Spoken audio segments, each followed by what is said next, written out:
Whenever people walk down Saladas Alley past the giant old trees, all they ever talk about is the Grandale Kingdom. Word is, they summon heroes from another world with crazy powers just to take down the Dark Lord.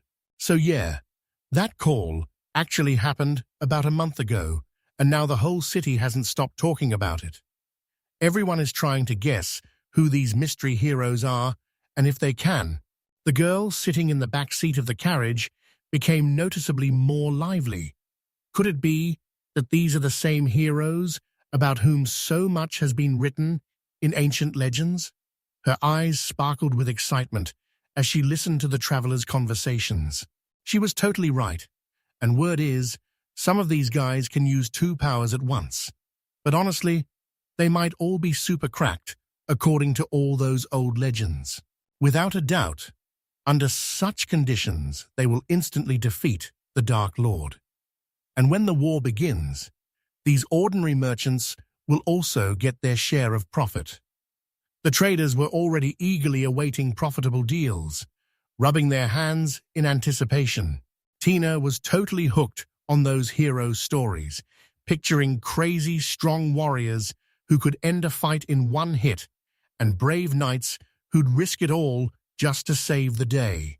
Tina kept dreaming about a queen who could give a hype speech about humanity to turn regular boys into total legends, and she was sure that with heroes like that, the kingdom would be completely safe. How she longed to meet such a person at least once.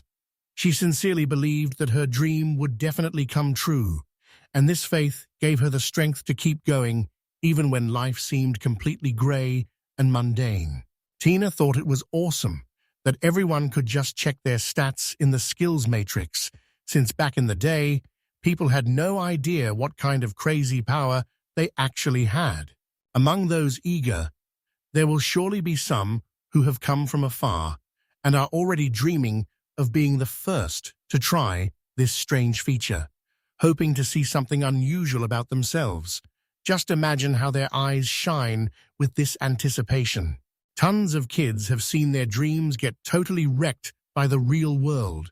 How many times has hope just turned to dust once the truth finally hit? Look, things don't always go your Not long ago, Akino's Canada was just a regular high schooler with no special powers or flashy looks. Basically, just another face in the crowd. Every morning, like all the others, he washed up, had breakfast, and got ready for school. On the way to school, he politely greeted the neighbors, like a truly well-mannered boy. A month has passed since they, the high school students, were transported to the world of the Grandale Kingdom. At first, everything seemed like a nightmare, but over time, they got used to the majestic castles and green hills. Since the call, nothing special has happened here. The Dark Lord is still alive and doing his thing. This greatly concerns the inhabitants of the kingdom, as well as those who were summoned. Tamaki Saki picks up the phone and makes a call all the way to Canada. She asked him to switch up the onigiri flavors since they were all getting boring, and he just shot her a super annoyed look. She used to be the class monitor, looks very modest, and you wouldn't say she knows how to be a true assassin, but in battle, she changes, becoming a fast, unseen shadow that instantly moves between enemies. Out of nowhere, a bunch of girls swarm him and start complaining that there's zero manga or magazines to read. And since they're used to getting new chapters every week back home, he calmly said that his store only sells bottles of tea and that he has weights, but he doesn't understand at all how to develop his business and improve his skills. Hang in there a bit. Then one of the girls called him rude. He was totally over everyone making fun of his skills. His workshop was actually stacked with electricity, AC, and lights. It even had a real flushing toilet and actual toilet paper in the bathroom. They even had a work computer right there that they used to place orders. Knowing all this, the guy felt more confident. For modern people, such a skill is very valuable, even if the choice of goods is not very large. Sometimes local residents enter the store and exchange their items for goods from this world. They are always amazed by local wisdom, and Akano Shikananata gladly offers them something new. Sometimes they even bring him exotic fruits, so there are no problems with survival. Now, as he was chewing an apple, there was another knock at the door. The shop owner was already used to the sound of the bell on the door, which meant someone had arrived. The regular folks in Group 3 always have Kazuma Shinji, Taylor, and Kawasaki Ryo dropping by or calling them up because they're totally obsessed with the setup there.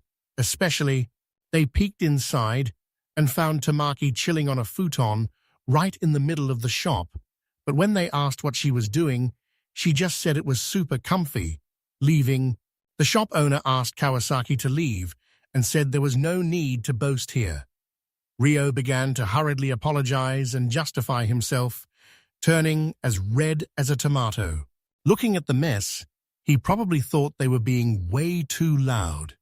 But even though he needed to focus, he wasn't really judging anyone, because it's all about finding that you sit in class and suddenly you find yourself in a completely unfamiliar place. Well, as they say, welcome heroes. Prusai was the king of the Eastern Kingdom of Great Elu, and that's when Akinosai finally realized how crazy this new world was. It was full of big chances, but in this world, there's a big bad known as the Dark Lord. From what he can tell, this guy is basically the king of all demons. He's the one who, of the 7 nations on the continent, 2 have already been destroyed by the treacherous Dark Lord along with his monsters. To stop the disaster, Grandale used a secret ritual from some old scrolls to pull heroes straight from another world. That ancient knowledge had been rotting away in the royal library for forever, but all 31 students from their class were here, gathered together for a serious matter. Some pressed fearfully against their friends, others curiously looked around at the unfamiliar walls, while someone was already trying to understand what was happening. The locals were totally caught off guard because they usually only get 3 or 4 heroes, but this time way more of them showed up. Kuramochi Uto, the school's gorgeous top student, finally decided to speak up. She had to get some super important info out of the ruler. Kanata thought this guy was a total jerk. He reminded her they're just regular students and asked if she'd let anyone go home without making them fight the Dark Lord. The queen says they're totally broke, but when Tamaki Saki asks why, she looks completely freaked out, and you can tell something dangerous is going on because even the village chief's voice is shaking.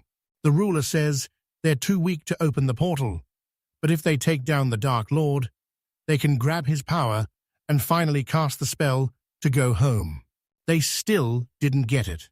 The only way back home was to take this lord down for good. He wasn't just some tough boss. He was a massive wall standing right between. The Ceramothic did not stop and asked another question. He was very persistent, even ready to look defiantly at the queen herself. But he always behaved very rudely. He reminded them they were just normal people and asked how they could ever beat the Dark Lord when the world's strongest warriors failed. But the queen told them not to sweat it. They've actually scored insane powers that nobody from the old world could ever have. And ancient legends say these are the only abilities that can actually hurt the Dark Lord. She told them they could see their skills just by checking their status. And Akino Shikanata was dying to find out what powers he actually had. A system window suddenly pops up, scanning the hero's stats and checking out all his crazy abilities. And what was the result? Did the store open? He dreamed of cool martial arts, or at least magic. He wanted a whole harem of elf girls, cat girls, and fairies. No luck. The morning after their palace visit, the heroes' hardcore training finally kicked off, starting with picking the best skills to crush the Dark Lord. The main character, Kuramochi Uto, was often bothered by his friend Akanose Kanata. Uto received 2 special abilities, immortality, with the possibility of being reborn up to 5 times, and the gift of the goddess, mastery of all types of magic and special protection. I couldn't even call it a cheap move. Karamoki is leading the very first team that can actually stand up to the Dark Lord. In the team are Kanamori Jun, a water mage, Kanai Miyoka, a healer, Savano Ludi, a marksman, Yuki Saki, a swordsman, Natori Mitsukutsuki, a shield mage, Minetsuki Yuhai, a spear-bearer, Kirishima Masaki, an ice mage, and Tamaki Saki, an assassin. The second squad and reservists from the first group are replacing the wounded, and the third unit, which Canada was assigned to, was declared unfit for combat. Of course, he was infinitely pleased about this. Even his buddy Sugita Yuki made the main roster with his fire magic, and though our guy tried to act like he wasn't jealous, that envy was secretly eating away at his confidence. A month after recruitment, the third squad finally hit their limit with the brutal training and this weird new world, so they started ditching for the rope store and swapped their serious talk for conversations about onigiri. This did not add much hope. The main character kept wondering when the moment would come to defeat the Dark Lord and whether he would be able to handle it at all. Then Tamaki Saki noticed his sad face and realized that something was wrong. She immediately rushed to the hero to find out what had happened to him. Such excessive concern even scared him a little. Her genuine care made him ashamed of his aloofness. Embarrassed, the hero said that everyone has important thoughts. Even he does. They didn't often appear in his mind, but they always left a noticeable mark. But what was she really doing here with her friends, the guests from the first squad? He found it strange to see them in these walls. It seemed to him either a challenge or a bold experiment of fate. At least, that's how it appeared to him. Tamaki replied calmly. She came here because there is air conditioning and a bathroom with water. It was very convenient. But the shop owner insisted that she not sit on the table. The girl continued, I really don't want to go back there. Not everyone wants to seriously fight the Dark Lord. It's one thing to listen to legends by the campfire, and quite another to face real evil, and understand that true heroism is expected of you. But everyone thinks so, even Akanos. She believes that most people are not at all thrilled about what is happening. The girl with the nickname Assassin also agreed. Very few people like it. Tamaki said that she was not interested at all in defeating that Dark Lord. The hero asked again to clarify if it was a joke, but her face showed that she was completely serious. Perhaps she was just very tired. The thing is, if the first team she joins doesn't defeat him, then they will all remain here forever. They can't just wait on the sidelines. These are not just words. As each of them has an invisible duty, they must win. The girl replied that everything would be fine, because they could all handle it. Suddenly, she added that she would protect Kanata, and this seemed to touch his pride. He felt unnecessary. She simply smiled sincerely at her words and said nothing in response, and her smile was so warm and genuine that for a moment all worries disappeared. Tamaki Saki waved goodbye to her friends and went to her room. Kanata sighed with relief. Finally, everyone had left, and it was quiet. He wondered whether to leave the door open until everyone returned. All the tasks had already been completed, so there was nothing else to occupy himself with. Kanamori appeared suddenly. It seems that one of the squad members has gone missing. Minazuki Yohei, nicknamed the Spearman. He really does come here often. Kuramoto mentioned he was super stressed because the guy skipped practice again, and the fugitive looked totally caught off guard as his face went white and his eyes started darting around in a panic. He urgently needed to come up with a reason for his absence. He apologized and said that he was feeling unwell, so he decided to rest in the store because there was air conditioning there. But Kanata was alerted by the hero's overly formal language. Kanamori Green smiled strangely to himself and said that he understood everything. His lips curled into a sly smile and a sinister glint flashed in his eyes. What was he planning? He started to mock. This is where the heroes of the third squad gather. They use this shop as a place to rest and support each other, to feel their worth in some way. Smiling, he added, "It's quite a fitting place for the unwanted." The mage continued, "There's almost nothing left here. Soon everything will be overgrown with grass." But three people immediately began to object to him. Indeed, who does he think he is? A regular otaku shouldn't get conceited just because he has acquired a strong skill. Minadzuki jumped in to stop the fight, looking totally freaked out as he told them it wasn't worth being jerks, but his shaking hands and voice showed he was seriously rattled by, suddenly, a wave of water engulfed everyone in the store. No one expected this, not even Kinos. Streams of water flew from all sides as if an invisible archer was controlling this element. What was that? What happened? Did the man hide behind the counter to avoid becoming the next victim? Kanamori stood calm, watching everything as if he enjoyed the chaos he had just created.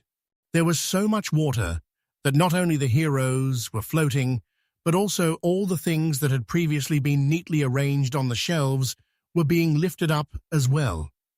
It seemed that the water was capable of pulling everything around it underneath. No one knew how much longer this magical flood would last, and how to avoid its consequences. So this is rather his special ability? He knew he was strong, but didn't think it was to that extent. He asked the water mage to stop, but the latter didn't respond, being so absorbed in his magic that he didn't hear anyone. How dare he, a mere worm, challenge Kanamori himself, a member of the main team? His smile did not encourage at all. On the contrary, it was frightening. Kanamori slowly raised his hand, and the streams of water around him swirled even more fiercely. He laughed ominously and was surprised that scum remains scum even in another world, referring to those who had argued with him a few minutes earlier. Suddenly, through the noise of the water and the screams of frightened classmates, he heard a strangely calm yet confident voice. This surprised him, and he turned towards the sound. No one expected to survive after his appearance. Of course, he couldn't ignore this. After all, it was Kuramuchi Yuto himself who was addressing him. He had something important to say to Kanata. So, while the water mage hadn't swept him away, it was better to stop and listen. As soon as the squad leader stepped forward, Kanamori immediately lowered his hands, and the elements instantly became obedient. Now there was something resembling respect and curiosity in his gaze. While Akino was busy coughing up water, the squad commander walked right up and said, "Hello, Kanata," in a voice that sounded calm but was totally mocking him. The boy raised his eyes and said that he did not expect such cruelty from a classmate, even if they hadn't spoken in a long time. A month is not a reason to behave like that. Not a single muscle moved on Kuramosh's face. What did he want to say to him? Uto started the conversation businesslike, like "I'll be brief," and his voice was unusually serious, even official. The interlocutor became alert. At the same time, he both recognized and did not recognize his classmate. It turned out that he wanted Canada to leave this city. What was he even talking about? The leader of the first squad said that because of Canada, some weaker people are starting to lose touch with reality. The problem was not only with the useless third squad. Even the main squad preferred to run to the Akinosi store rather than engage in truly important matters. Discipline was falling apart, and Utah no longer knew how to stop this wave of laziness. The boy said that he was also worried about it. It was hard for him to gather his thoughts, but he understood that there was a bitter yet important truth in those words. The journey continues. To return to their old world, they must defeat the Dark Lord at all costs. For this, they need to unite and act together as one team. Then, he stated that Canada's ability was not just useless, but even harmful. It distracted the heroes from important matters, so it would be better for him to leave this city, otherwise he would be driven out anyway. Could the shop owner really be driven out of the kingdom? The boy decided to negotiate so as not to lose the most valuable thing he had at that moment. He told Kuramochi that he understood him, but he needed some time to think everything over. Indeed, finding oneself suddenly in a completely unfamiliar world is too much for anyone. However, knowing the squad leader, it was not worth expecting sympathy from him. He just laughed and said that Kanata could think about it, but only until morning. Perhaps he would have taken pity and given him some money for the road if he had fallen to his knees and started begging. Kanamori smirked slyly from behind the official. The boy replied that everything was fine. Yuto continued to praise his team, as it consisted only of the best heroes. Victory over the Dark Lord was inevitable. The defeat he referred to as Canada could relax, as everything had been decided. The shop owner was haunted by the word, inevitable. Kuriyamochi said that he dreamed not only of victory, but also of how he would return home and save the modern world with his own hands.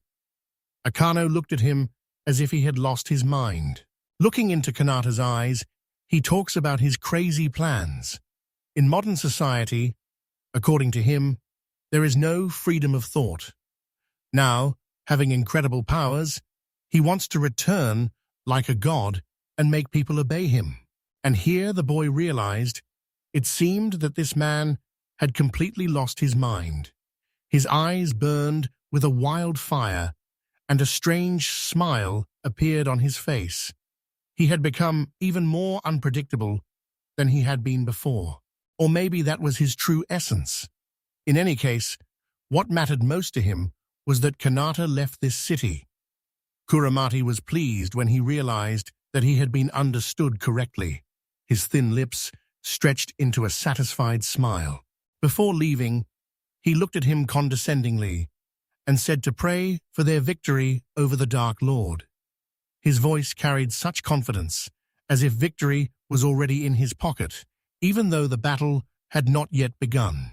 After a while, Kino stood by his shop and was glad that he had succeeded. He just needed to close and reopen the shop, and everything would be fine. Tamaki did not understand what he was talking about. She found out that Minazuki and her entire team were in big trouble. When she arrived, she saw that the shop was practically destroyed. She asked if Kuramochi really wanted Canada to leave the Grandel Kingdom. This is very low. Such things cannot be tolerated. The girl promised that she would tell him everything straight to his face. It seemed she was truly concerned about what was happening. The boy was surprised. Of course, he was pleased to hear it. But wasn't she one of the chosen ones? She was in the first team, along with Kanamori and Kuramoto. Doesn't this put her in an awkward position? He definitely didn't want the people from the first squad to be involved in this story, and Tamaki Saki was precisely one of them. She replied that in this group of chosen ones, everyone has their own level of involvement, and she had already told him about it. He should listen to her more carefully. But overall, everything was fine. Kanata didn't even believe it at first. The most effort in the hero training program is put in by Kuramachi.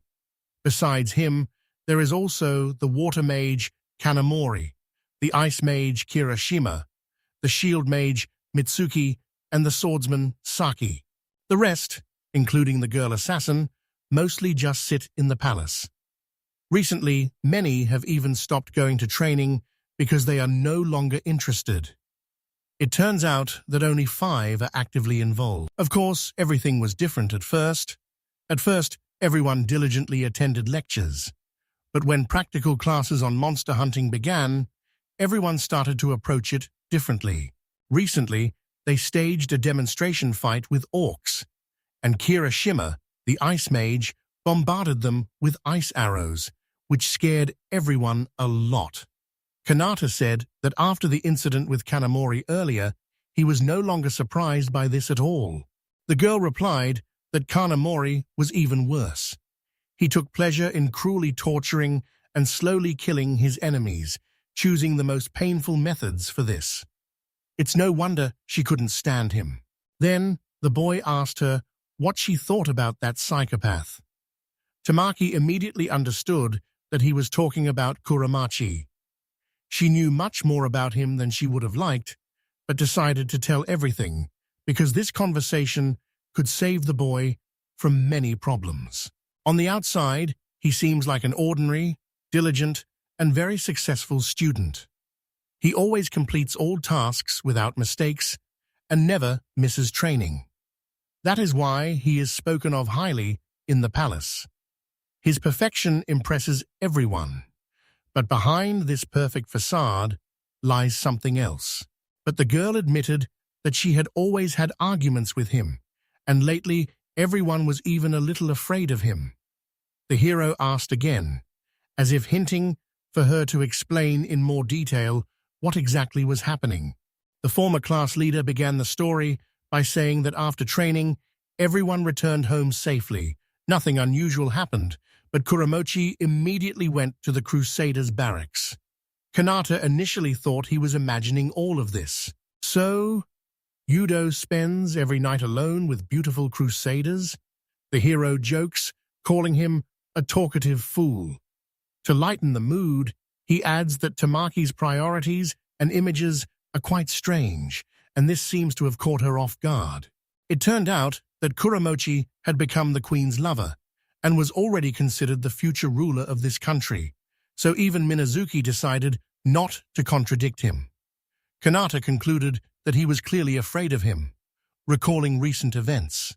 On the other hand, if they were wrong, they could be accused of conspiring against the favorite of the entire royal court and severely punished. The girl noticed with surprise that communicating with the arrogant commander of the first squad had become very difficult. Kanata was pondering. After Lord Kuramachi's defeat, he was definitely up to something sinister. Meanwhile, Tamaki Saki decided to take a break and was already spreading a blanket on the shop floor. Time was passing, only a few hours remained until dawn. It seemed that now, with this psychopath in power, a permanent enmity had arisen between him and Kanata. Due to all the anxieties of the day, the hero couldn't even fall asleep. He sighed heavily. Akino hoped that at least Tamaki would be able to convince the leader of the first unit to think twice. But perhaps it really was better not to stand in his way. While he was thinking about this, the girl assassin was already having her 10th dream. Suddenly, out of nowhere, flaming arrows struck the store windows with a loud bang.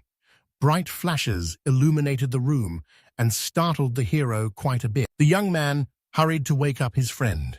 At first, she didn't quite understand what had happened. Canada took her by the hand and confidently led her further into the building, holding her tightly. The girl, half asleep, tried to understand what had happened. Her consciousness was as if in a fog. He said they needed to check the surveillance cameras. Perhaps they recorded the one who tried to interfere with them. Suddenly, they saw the queen riding on horseback, accompanied by armed guards. These are the Crusaders, so Macha hid behind her classmate. She was clearly not ready for this. Kanata also did not expect that the head of Grandel himself would come to deal with him. The hero realized that she had definitely come to drive him out of here on Kuramoto's orders. Tamaki didn't believe it. Why complicate the situation like that? Who knows, maybe they just wanted to intimidate him, or they hoped that he would simply leave on his own. They heard a ringing voice from afar, echoing through the corridors and making the air tremble. With each passing second, the sound became clearer. Queen Gradelle Cruzy had arrived to announce her presence. It turns out that by the church's decision, the shop owner was declared a heretic, as if he supported a dark lord. I didn't hear everything clearly, but since then, he has been banished from the kingdom forever. And that's not all. It was hard to believe that he had committed numerous terrible crimes in the last month. But what nonsense is this? When could Aquino, who spent almost all his time in the store, have become such a terrible criminal? Tamaki defended him. She said he would never do such a thing. It was a blatant lie and a complete exaggeration. But unfortunately, to everyone, it seemed as if she was not supporting a friend, but simply turning a blind eye to the truth. The hero, who had been unjustly accused more than once, sat with his head bowed over the table. It was clear that Kuramochi had simply spouted all sorts of nonsense to ruin his reputation. Could a person really fall so low? The queen continued to accuse him, not allowing him even a moment to think. She ordered him to immediately submit and leave the country, otherwise she would burn him along with the shop. He couldn't even think about it. If he couldn't avoid this terrible situation, at least he needed to save Tamaki. He pointed to the back door and told her to run while there was still time. The girl assassin was confused. She said she would never leave him here alone. She suggested running away together, but the criminal replied that he was already being hunted, and if she stayed with him, she would face the same danger. The shop owner said he would simply give up. Fortunately, he had a choice. His words hung in the air like a heavy burden. He looked around his shop, perhaps for the last time. The girl quietly said again that she didn't want this. Her voice trembled like fragile glass that was about to shatter. Fear and indecision were visible in her eyes. She lowered her head and blushed a little, reminding him of her promise. No matter what happens, she would always protect him. Tears even appeared in her eyes. Could it be that the class monitor is always so sensitive? Canada was surprised. A queen gently stroked her soft hair and told her not to worry. His warm fingers tenderly glided over the silky strands, as if he wanted to share his calmness with her. He said that if they manage to escape and meet again, he will let her use the bathroom. He will also buy her more seaweed for the guinea pig. All she needs to do is obey him. The girl was shocked by this answer. She sent him away. Ultimately, she came to the store every day, not for any benefit, but just because he worked there. The hero did not pay attention to what the girl killer was trying to say with those words, and pushed her out the door to protect her. Kanata threw a few silly words back at her, promised to pray for their squad to defeat the Dark Lord, and asked her to take care of herself until the very end. With tears in her eyes, Tamaki admitted that she had never met such a quirky guy before. She forbade him to die and sternly commanded him to remember her promise. Kanata just waved his hand at her, but her words remained in his mind. For a while, he simply stood and looked in the direction where Tamaki had fled. Hearing strange sounds behind him, the boy turned around. Aquino told the guards that he seemed to be surrendering and would not resist. By his appearance, he clearly indicated that he had no weapon. They surrounded the boy, raising their swords almost to his throat. The blades were sharp as razors, yet Kanata remained calm on the outside, even though emotions were raging inside him. The queen supported his decision to surrender. It was not a bad choice for a criminal. When the hero raised his hands, he noticed how confidently she considered him guilty. Looking down on him, Cruz said that they would most likely never see each other again.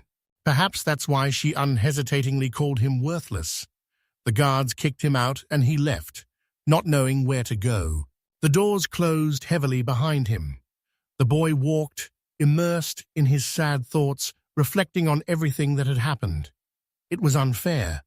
Why him? Was he really incapable of anything? Where did he go wrong?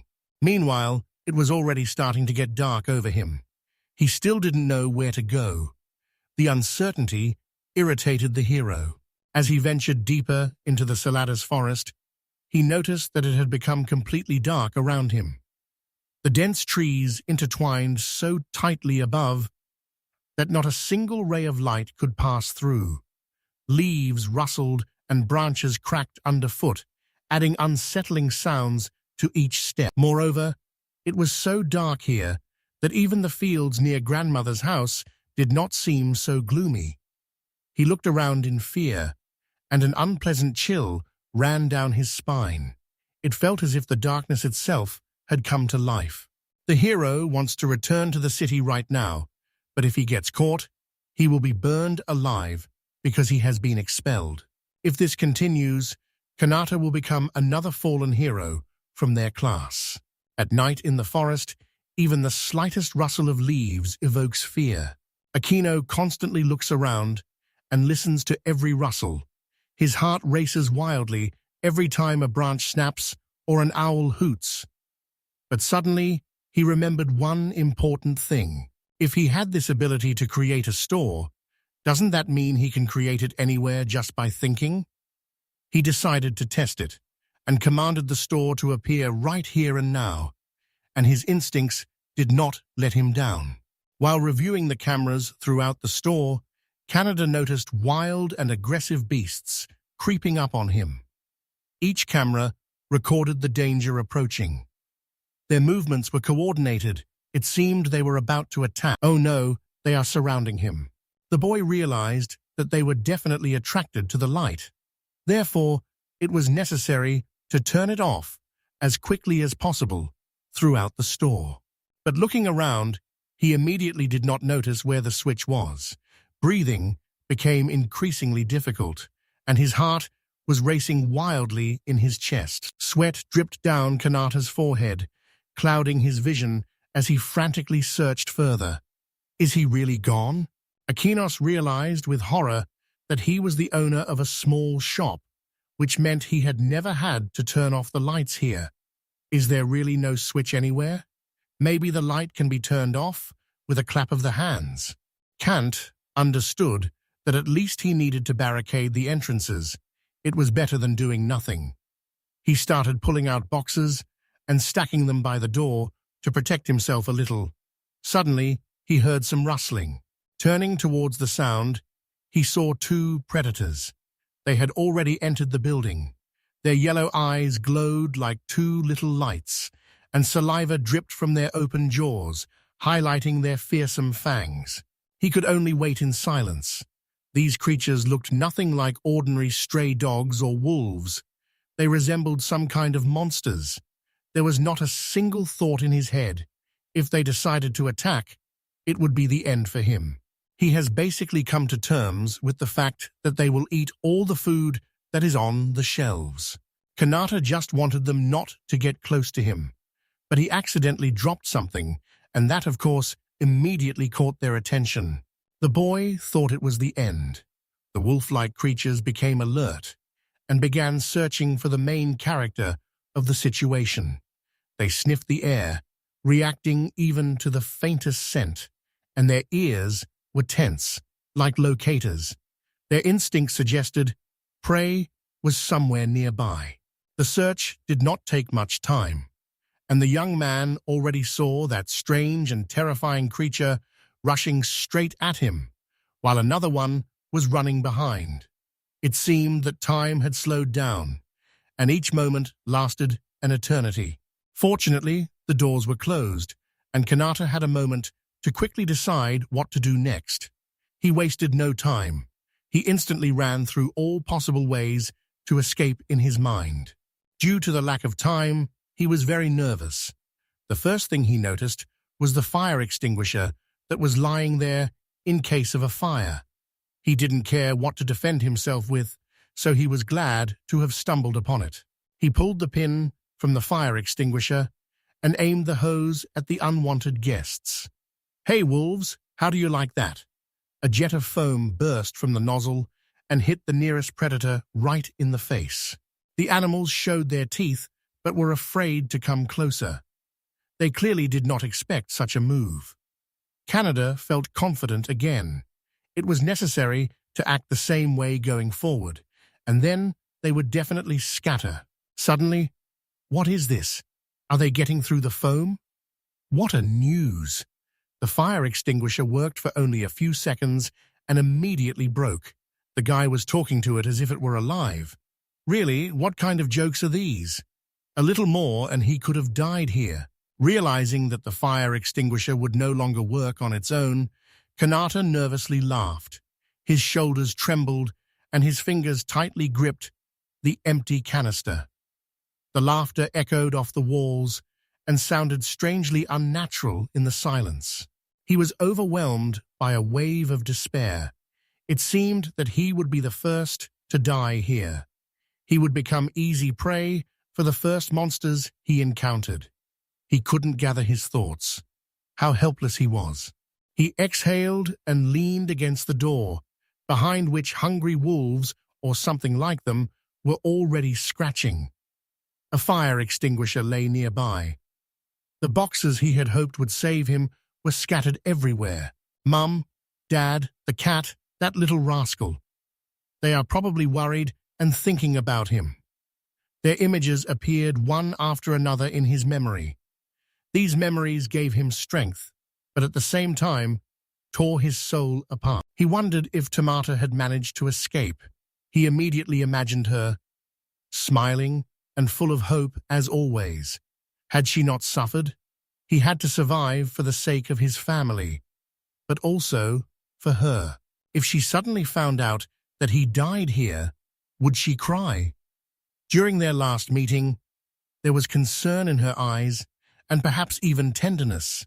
Did he make a mistake? These thoughts did not give him peace.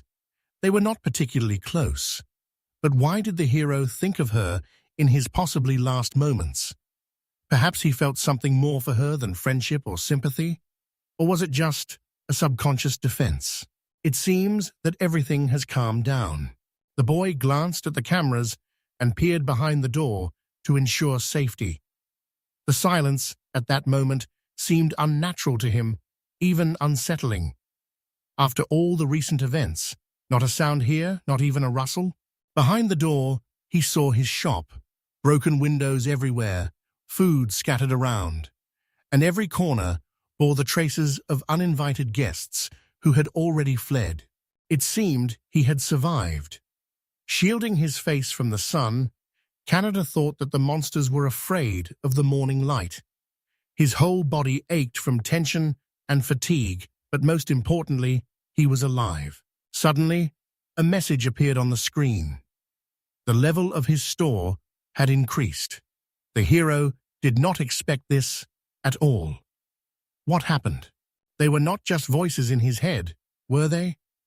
After such a long day, Kanata no longer understood what was real and what was not. The rapid events nearly drove him insane. Kanata remembered that he could find out his condition at any moment just by thinking about it, and decided to take advantage of this opportunity right now. Looking at his performance, he realized that he had raised his level because he was able to defend the store. That's what it's all about. Moreover, he noticed quite a few new changes. So much had been added that he couldn't wait to explore it all. But all of this will be later. Kanata fell exhausted, burying his face in the marble floor of his workshop. The last hours flashed before his eyes like a kaleidoscope of events, clashes with monsters, escapes, desperate attempts to survive. This day was filled with various events, and the poor shop owner could only dream of sleeping. He felt fatigue washing over him in waves, and his thoughts became increasingly blurred and indistinct. Soon he felt so sleepy that he could no longer hear the clattering of hooves outside the window or any alarming sounds. Meanwhile, the shadows on the path of the wandering Lady Tina grew thicker. It was too early to rejoice in the silence. The noise still woke him up. Kanata slowly opened his eyes, and anger flared in them with true fury. This was already his second sleepless night. What happened this time? Were the Grandale's fighters hunting him again? That's unlikely. If so, Kanata would have been killed a long time ago. But nearby, Someone's dying screams could already be heard. The boy thoughtfully leaned on the table with his elbows. If not them, then who? The cameras show everything is clear. So there is only one thing left. To sort this out himself. Personally, the girl peeked out from behind the tree and noticed a carriage nearby. Several dark figures stood around it, and the horses nervously twitched their ears, sensing danger. It seemed that bandits had attacked the carriage. Upon closer inspection, he saw a horrifying scene. One man was beating another to death with his feet, while his partner simply sat nearby and watched. Dead bodies lay around, and bags and other accomplices were visible behind the crew. What a horror! I can't believe it. He needed to escape from here as quickly as possible before he was noticed, but it seemed it was already too late. Strange people had already returned to him. Their eyes gleamed with an evil fire in the darkness. A young girl ran past them, diverting the hero's attention. They shouted something after her, but she didn't look back. From the fast running, her lungs were already burning, and her heart was about to leap out of her chest. Canada noticed her, and was even surprised that someone had managed to survive. She looked very frightened, and fresh tears glistened in her eyes. Her trembling shoulders and fingers clenched in fear spoke more than words. Then he realized that he must protect her at all costs. But how to do it? He was torn between fear and the desire to do something, but the solution did not appear. The hero was engulfed by panic, which prevented him from thinking calmly and assessing the situation soberly. Assistant, but he realized that he couldn't handle them alone, especially since they were armed, and the girl kept running. Each of her little steps echoed in his head like a sharp pain. I hear the bandits talking among themselves. It seemed that they did not intend to kill her. Instead, they wanted to take her alive and have some fun. Anger was boiling inside him when he realized the true meaning of their words. Instead of fear, the boy felt a sense of justice. He clenched his fists. He couldn't leave the girl in trouble. After all, he was an alien from another world. He had a special responsibility to help those in need, even if he himself had been banished from the kingdom. Then he remembered his abilities and decided to build a shop right on this spot. However, for this, he had to use an awkward spell. But for the sake of a good cause, one can be a little embarrassed. No one expected this.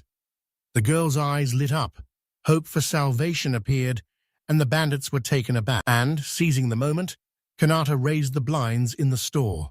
Hearing the invitation, the girl instantly hid behind her savior, barely suppressing the trembling in her knees and trying not to breathe so as not to draw attention to herself. The bandits realized they needed to aim for the legs only when the store awning had already been lowered, making it impossible to shoot with a bow. So a quick reaction could have saved the lives of 2 people. Inside the store, it is safe. Now Kanata needs to decide what to do next. He is in big trouble. Thoughts are tangled, his heart is pounding wildly, and only the worst possible outcomes are spinning in his head. Watching the situation through the cameras, he noticed how the bandits were trying to break in. This did not calm him at all. There were too many of them. They acted in coordination, breaking into smaller groups to cover a larger area. Kanata had just thought that all the problems were behind him when suddenly a new one appeared. Strangers stood behind the hero and didn't know how to thank him. Only now was he finally able to look at her closely. The girl's big eyes shone with happiness, but it was clear that she had not yet recovered from what had happened. She held herself uncertainly, as if afraid that there might be danger here too. Canada looked at her and thought that she was quite pretty. He also suggested that she might be an elf, but almost immediately dismissed that thought. However, there was no time left to ponder. Strange people in black were already breaking in. The girl was scared again, so action needed to be taken immediately. Meanwhile, the criminals had already pierced the canopy with a spear. This was clearly visible to the naked eye and on the cameras. With the help of a computer, the guy also noticed that he would have to deal with 3 bandits, so he began to mentally prepare for the confrontation. Kanata was upset, but what else could be expected? The fire shutters wouldn't have lasted long, especially in such a situation. The good lady was nervous and tugged at his jacket, as if checking whether it was all real. When he turned around, he saw her looking at him with hope. Her sincere gaze would melt anyone's heart. If he were some kind of superhero, he would have saved her beautifully and easily a long time ago. But unfortunately, life is not a fairy tale at all. The little girl needed support. Canada hugged her shoulders, looked her in the eyes, and promised that he would distract the bandits when they burst in. At that moment, she would be able to escape. He told her that as long as he was there, she shouldn't be afraid, because he would protect her. The girl was pleasantly surprised by his bravery, felt a bit shy, and even smiled slightly. This could only bring joy. The crack of glass in the window and the shouts of the bandits made them turn around. 3 villains were already inside and demanded to see the little one they called Canada. They were smashing and breaking everything in sight. They look irritated because they don't understand anything. What kind of building is this? Enough of these games. Suddenly, one of them notices the closed door and points to it, hinting that the victim and the rescuer might be hiding there. Canada had barely thought that they were leaving when a sword approached him right at the door and began to slash. The boy quickly ducked down to avoid being noticed immediately, but he tried to quickly figure out what to do next. Then he remembered how he managed to drive away the terrible monsters yesterday. A fire extinguisher. He needed to use that wonderful device again. Fortunately, it was nearby. While the criminals would be stunned, the girl would have time to escape. He had already told her his brilliant plan when he suddenly noticed that something was wrong. The camera on the computer shows that another thief is lurking around the store. Well, here we go again. All plans are in jeopardy. What should the hero do next? He could attack him and let her escape, but then he wouldn't be able to stop those inside. He didn't like that his initial plan was so limited. They had to act very quickly. An axe was already breaking through the door, and the bandits were shouting and promising to kill them both. The girl huddled in the corner and barely held back her tears. Suddenly, he understood everything. Fire alarm. This could be the chance to save the girl. The attackers were unlikely to expect such a move. For the guy, it seemed to be the only way to break free. The residents of Veliki were initially very frightened by this sound, as it was a completely new technology for them. The older people just shook their heads and whispered about witchcraft, while the youth curiously peeked out of the windows, trying to see where the sound was coming from. The boy grabbed a box of matches, lit one, and held it directly up to the device on the ceiling. He was sure that even the bandits wouldn't expect such a surprise. And Kanata was right. They were indeed very impressed and scared. When the water started to pour, they initially didn't even understand what was happening and where to go.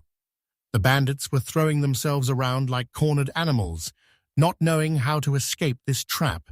The bandits decided it was some kind of magic and fell to the floor, either from surprise or because the tiles had become too slippery. Their eyes widened in astonishment as the weapons were wrenched from their hands and hovered in the air as if pulled by an invisible force. Moreover, this sound will not only distract the bandits from their target, but also give Kanata, who is hiding under the table with the nice stranger, a chance to get out of here. Perhaps someone will hear the noise and come to help. Suddenly, the boy and girl heard a wild roar. Could it be that a black wolf had appeared here? I really wouldn't want to take any more risks and scare this friendly woman. Kanata watched warily. Could it really be the same monsters that were here last night? It was time to turn off the fire alarm. The water instantly stopped flowing, and it became a bit quieter. There was already enough noise here. Thank you to the device for doing its job. The cries of the bandits about retreat were heard. They were abandoning the wounded. Seeing the monsters, everyone started to panic. No one wants to be eaten, so they did the right thing by fleeing. In fact, they shouldn't have come here at all. They even forgot about one of them. And the hungry beast immediately loomed over his small figure. Canada and the stranger just hoped that this horror would end soon. She pressed against him and covered her ears with her hands. The shop owner stroked her head, trying to calm her down. It made her sad to hear the girl cry. After a while, everything fell silent. The owner didn't dare to lift her head to see how things were. The girl didn't dare to do that either. When he was sure that she was no longer in danger, he said that there were no more bandits or wolves. Everything was fine now. She still did not raise her eyes, hiding them under her thick black lashes. Now, when it was quiet and calm around again, he could observe her even better. The perfect shape of her face, beautifully styled hair, neat but expensive clothing. She held onto him as if it could save her. Akanos was very surprised when he realized that some situations could sharply intensify certain feelings and completely dull others. He was so engrossed in solving the problem that he didn't even notice how all this time he had been holding such a lovely girl in his arms. Kanata didn't know how to behave so that she wouldn't think anything strange, and she didn't take her eyes off him and seemed to be waiting for something. Did he do something unnecessary? He was just saving her life. The touches were unintentional. He was trying, in vain, to convince himself that he wasn't a bad person. He needed to pull himself together. Kanano was surprised. The girl said something for the first time that evening. She shouted loudly that she was very scared. Fortunately, there was no one in the building who would react poorly to such a scream. In this situation, her emotions were completely understandable. The shop owner could barely hold back tears. She hugged him again and cried, and he could do nothing but stroke her blonde hair. The hero remembered that before the monsters returned, he urgently needed to restore the shop. After all the events, the building looked terrible.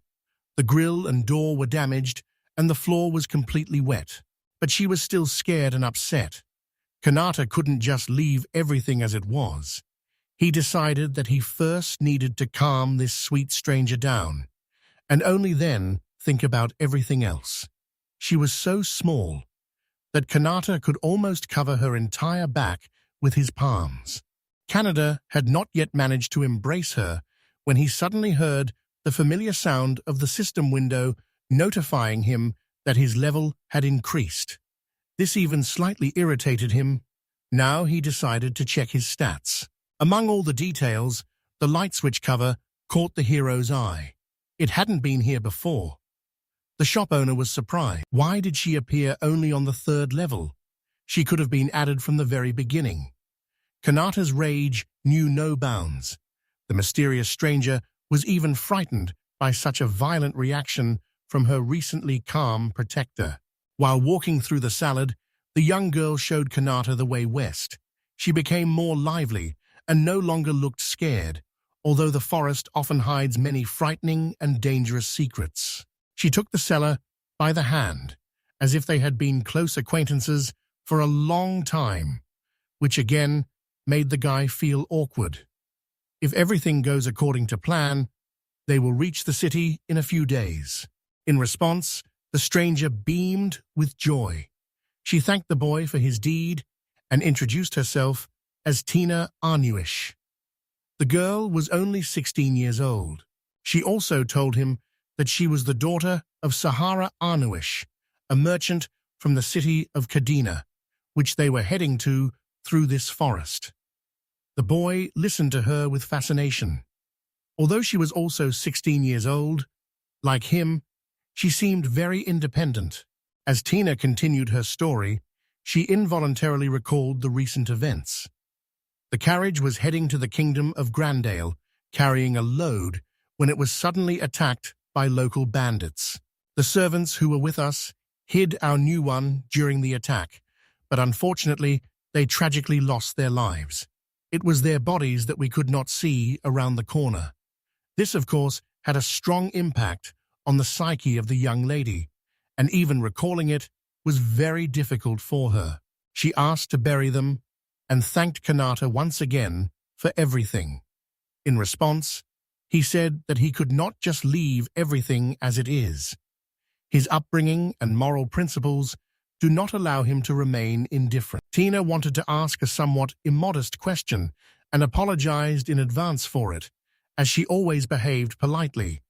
Her respect for others was evident in every word. She regularly thanked her conversation partner or asked for forgiveness. She decided to find out who her rescuer really was. Perhaps he was some famous wizard?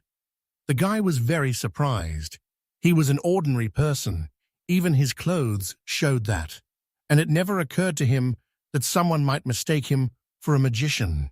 Kanata also mentioned his name and added that he officially holds the title of Hero of the Shop from another world. He wanted to explain that it wasn't exactly what he expected, but Tina suddenly asked if he really wasn't born here. She was very surprised. Could this guy really be a legendary hero from another world? Her eyes popped out in total shock, making him think she was about to pass out from pure hype. Kanata had no clue that his identity, in the kingdom of Ground Hill, everyone knows that heroes from other worlds truly exist. Countless books and legends have been written about them, telling how these heroes defeated evil and saved the world.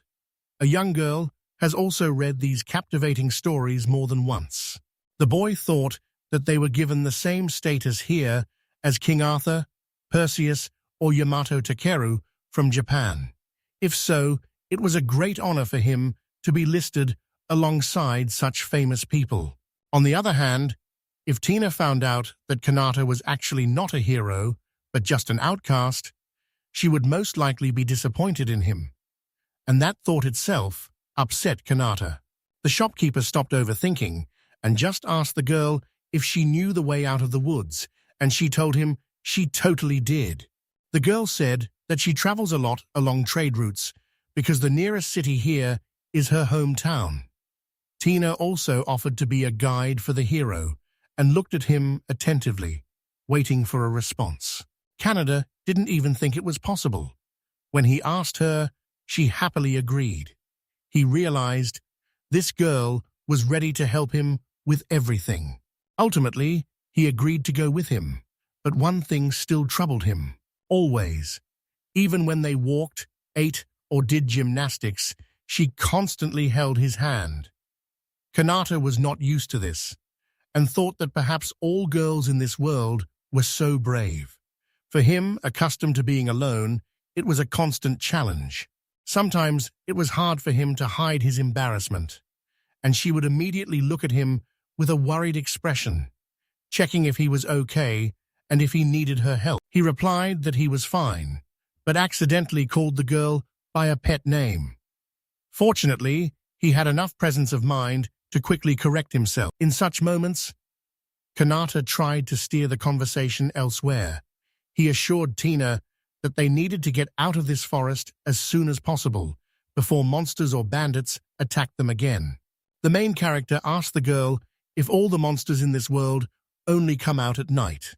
He wanted to make sure he understood correctly when he first encountered the wolf-like creatures. For example, he mentioned these creatures so that the girl would understand better. Tina replied that yes, but there are many monsters with strong magic that can move even in the sunlight. Unlike monsters, bandits can attack even during the day, so heroes always need to be on guard. Kanata agreed with the girl and thought to himself that it was a bit creepy. The danger doesn't go away, even after all the trials. The boy also decided to ask our newcomer where exactly they were heading, that is to Kadina. Kanata wanted to clarify if he understood correctly that he was also under the control of Grandale. The tense face of the hero could betray his anxiety. He would actually prefer to avoid cities related to that kingdom. But for Tina, this is almost her first meeting with him, and she knows nothing about his recent tragic events. Malady explained that Kadina is an independent fortified city founded by free traders. It still thrives due to trade and is one of the most famous trading centers on the continent. Kanata was surprised. So there is freedom there. He became curious immediately after this story. The girl replied that she was not sure about freedom, but she was very pleased that the atmosphere there was incredibly nice. It turned out that reaching Kadina on foot would take about 10 days. During the day, the heroes walked through the forest, and at night, they hid from bandits and monsters in shops. Tina really liked the products in the guy's store, especially the sandwich with bacon, lettuce, and tomato, as well as the milk tea. She excitedly said every time that it was incredibly delicious, while Canada warned her to eat more slowly to avoid choking. Kanata asked the girl if he understood correctly that their world had been at war with the Dark Lord's army for over 100 years. She confirmed this and said that this year marks exactly 100 years since the first battle. The girl's words made the hero think seriously. When he first arrived here and heard the Queen's story about Cruze, he thought the crisis had happened recently and that they still had time to prepare the heroes. He was very mistaken. Looking at Tina Arnuish, he understood how much people had lost over these long years of war. It is said that the lands ruled by the Dark Lord are constantly expanding. To rectify the situation, the rulers of various countries began to conduct the so-called ritual of summoning. However, it is hard to believe that in recent years, no country has been able to carry it out successfully. For the first time in 12 years, there was good news in the kingdom of Grand Ale. A hero from another world had been summoned, and not just one, but as many as 31. Kanata understood everything. Their class had been brought here to replenish the shortage of soldiers in the army. In this battle against the army of the Overlord, the people felt a ray of hope for the first time. Everyone, without exception, placed great hopes on the heroes, that is, on the high school seniors, who could not even imagine that they would have to participate in such a thing. After listening to the girl, the hero said that he understood everything. However, he doubted whether he could meet everyone's expectations. Tina denied it and said that Mr. Canada, as she called him, is a strong, beautiful, kind, intelligent, and wonderful person, which again confused the guy. His cheeks traitorously flushed, and his gaze instinctively turned away. She reminded him that it was he who saved her life. Just that thought made her consider the shop owner, Akana Sekanata, a true hero. Her voice trembled with excitement, and tears of gratitude shone in her eyes. The boy wanted to thank her, but he pondered, does he deserve such an honor? Memories of his own mistakes surfaced one after another in his mind. Can someone like him be called a hero? After all, even though he ended up here from another world, it should not be forgotten that he was cast out. Moreover, he was called worthless, and now this nickname has firmly stuck to him. He thought that perhaps it wasn't worth telling her about it. After all, he could no longer tell her the truth, so it would be best to just thank her and pretend that everything was fine. It was not possible to just leave this conversation for later. The girl had not lost interest and wanted to ask him something else. Tina tried gently to find out what the hero was planning to do after arriving in the city, but he replied that he didn't have any specific plans for now. To be honest, he never really had any. The girl was very happy and invited him to stay, saying that her father would gladly welcome the person who saved his daughter's life. Moreover, Our newcomer was very eager to listen to the boy's stories, believing that he had countless ones. Every time he began to recount his adventures, her eyes lit up with childlike curiosity. Kanata found it uncomfortable to admit that he knew almost nothing about this world. But on the other hand, it was a great opportunity to live a little with the locals. He was worried that he might become a burden to the girl's family, but she assured him that they would be happy to have him as a guest. When the hero thanked her, she simply smiled and waved her hand, as if to say it was obvious. It seemed that for her, helping others was as natural as breathing. There was no insincerity in her voice. By the way, Akanos had not thought at all about the future. He simply did not have the time for it. The selection of goods in his shop had become significantly larger. Perhaps now was the perfect moment to start his own business. Moreover, constantly hiding in the store is not a solution. One must gradually step out of their comfort zone, get to know the surrounding world, to be prepared for various surprises that may occur. Strangely, the boy suddenly felt a surge of enthusiasm and excitement. He was surprised that having a goal is actually cool. Previously, he thought that only naive dreamers could aspire to something. But life turned out to be much simpler and clearer.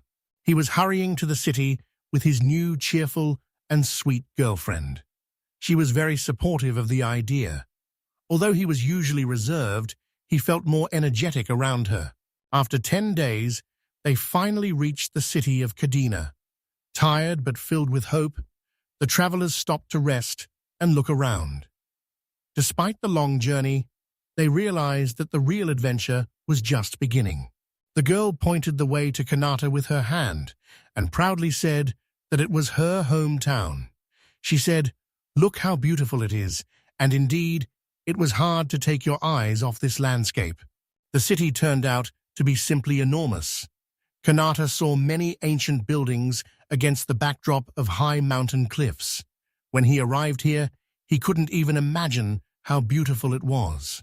Being a true otaku, he immediately thought that an anime festival could even be held here. Tina didn't quite understand him, as people here are interested in something completely different. Kanata tried to explain it differently, that there are indeed a lot of people here. The hero mentioned that anime festivals in his home world are always very crowded, just like here. She listened to him with interest, imagining the incredible atmosphere of unity among fans of Japanese culture.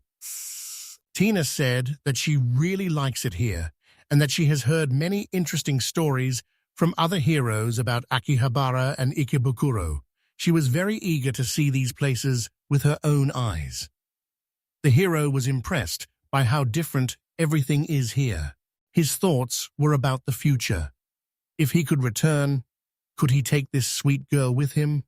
Could they be happy far from this world? She deserves a better life, and he can give it to her. Ultimately, together, they could experience many adventures in this world, and even defeat the Dark Lord. But what will happen next? Will he see Tina, who was brought into his world? Will they be able to live happily together? When the hero realized that it was almost impossible, he became very sad, almost to tears. Such happy endings only happen in fairy tales, not in life. He accidentally said this out loud, which greatly surprised his partner. Tina was incredibly happy to finally return home after everything that had happened to her. Her eyes filled with tears. As if she couldn't express all her thoughts, the girl took his hand again and said that they were here only because of him. She added that she would never be able to fully repay him, as his help was invaluable to her. She begged the hero to let her thank him in another way. Kanata didn't quite understand what she meant. A young girl asked him to take care of her further, while she promised to live only for him. He was struck by these words, and even wondered if there was at least one person in the world whose heart would not stop at her enchanting eyes and tender words. Kanata began to assure her that he hadn't done anything special, but the words got stuck in his throat. Her delicate hands trembled slightly as she clutched the fabric of her dress. He had never seen such sincerity and devotion before. In fact, he should thank Tina. He just needs to quickly come up with a reason. A bit confused, the main character said that without Tina, he would have gotten lost in this forest, and only God knows what could have happened to him next. The girl was very happy to hear that she could somehow help her rescuer. She repeated her request once more, ignoring the hero's nervous laughter and his embarrassment. Suddenly, Nota noticed something. Now it was their turn. The guards watched them closely from beneath their helmets. Tension hung in the air as the stern gaze of the sentinels scrutinized each traveler. Tina was on cloud 9 with happiness, while the guy looked a bit confused. Is that all? Is it really that simple? Could it be that Tina's father was more influential than Kanata thought? If the girl he saved turned out to be the daughter of a millionaire, it would resemble the plot of a typical romantic manga. Tina mentioned that she has a special pass. The man pondered where all these people standing in line with them had come from. Each had a completely different face, but at the same time, something united them. Were they all residents of Kadina? He sighed again about his fate. If he were cooler, he would become a true hero, and Tina would be the main heroine. Why did he get such a useless power? The girl asked the hero not to stare so intently. She felt embarrassed. The girl said that all these people are standing here to get the same past that she has. You can't see anything from here, but there is still a place called Zastinia. I couldn't respond that I didn't quite understand. Tina explained that these are temporary workers. Most of them come to the city to earn money and then return to the wall. Practically everyone who was in line was from there. This territory is located beyond the southern wall of the city.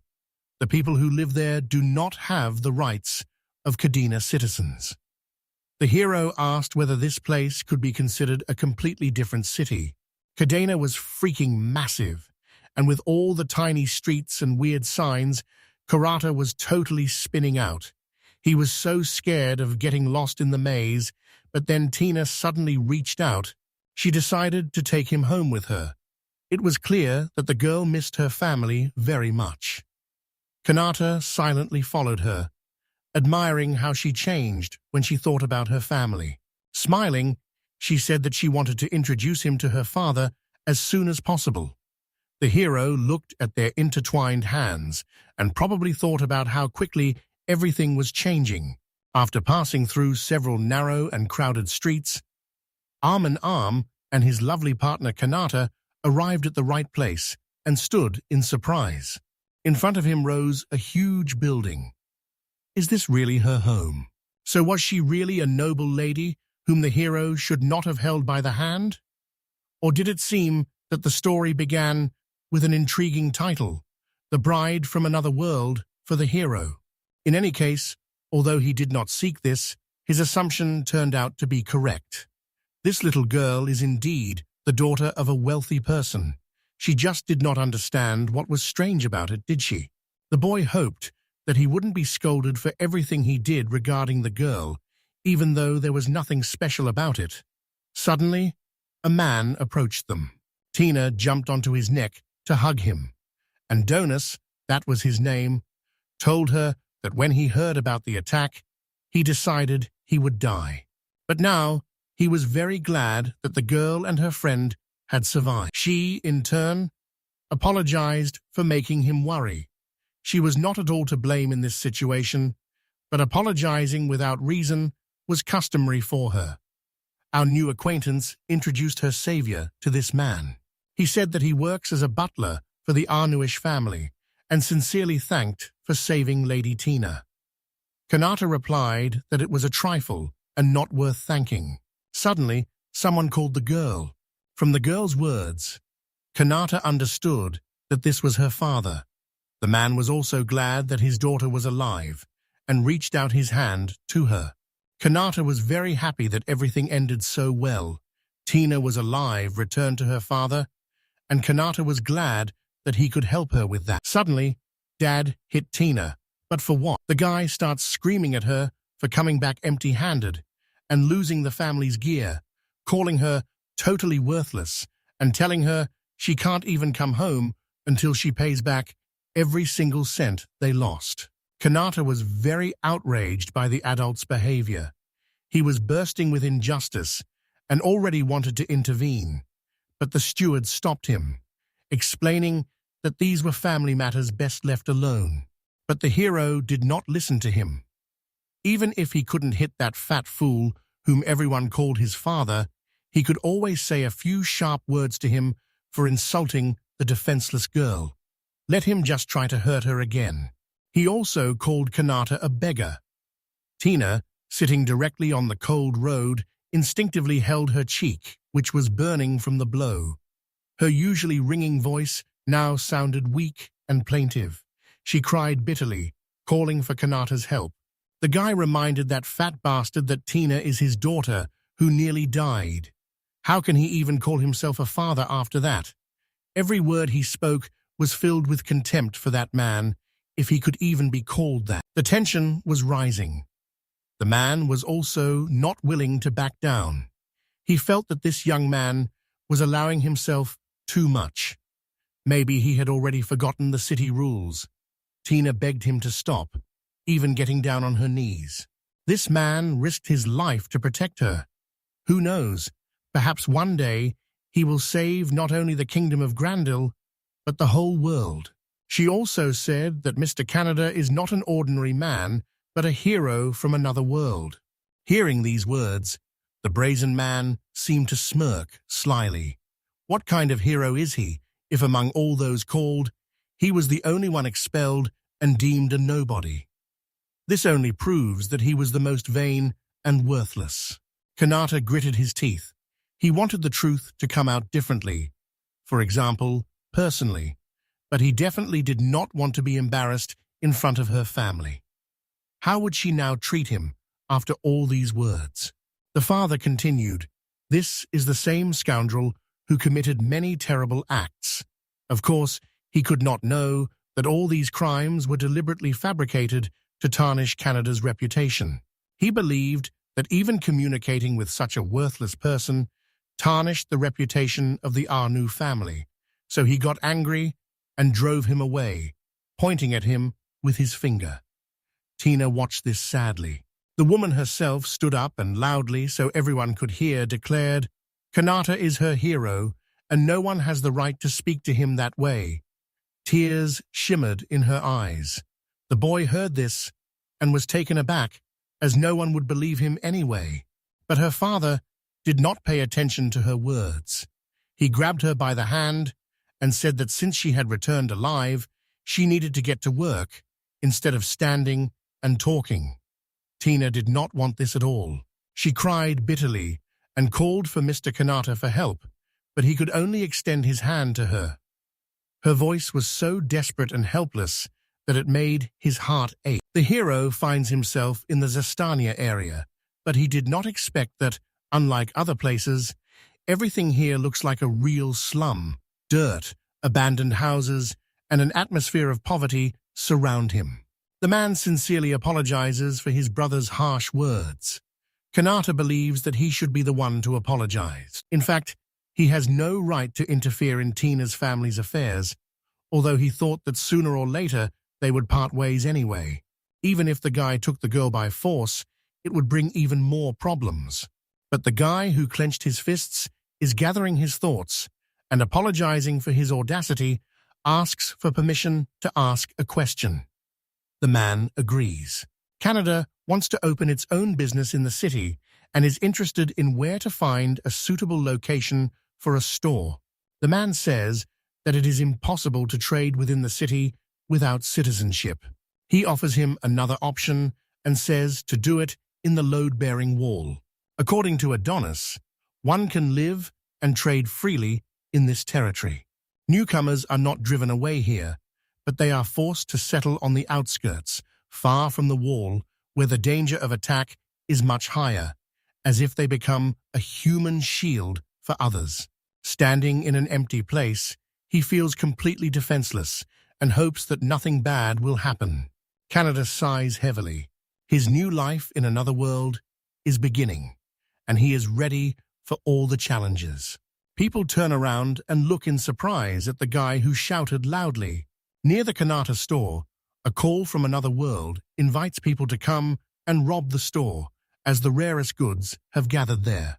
People enter the store and can't believe their eyes. They have never seen anything like this before, and the man recalls the residents of Grandale. Previously, he hardly communicated with the local residents, but now he has started to interact with them more. The main thing is that he really wants to run this business, so everything will soon be in order. A beautiful girl approaches the hero and asks what history is.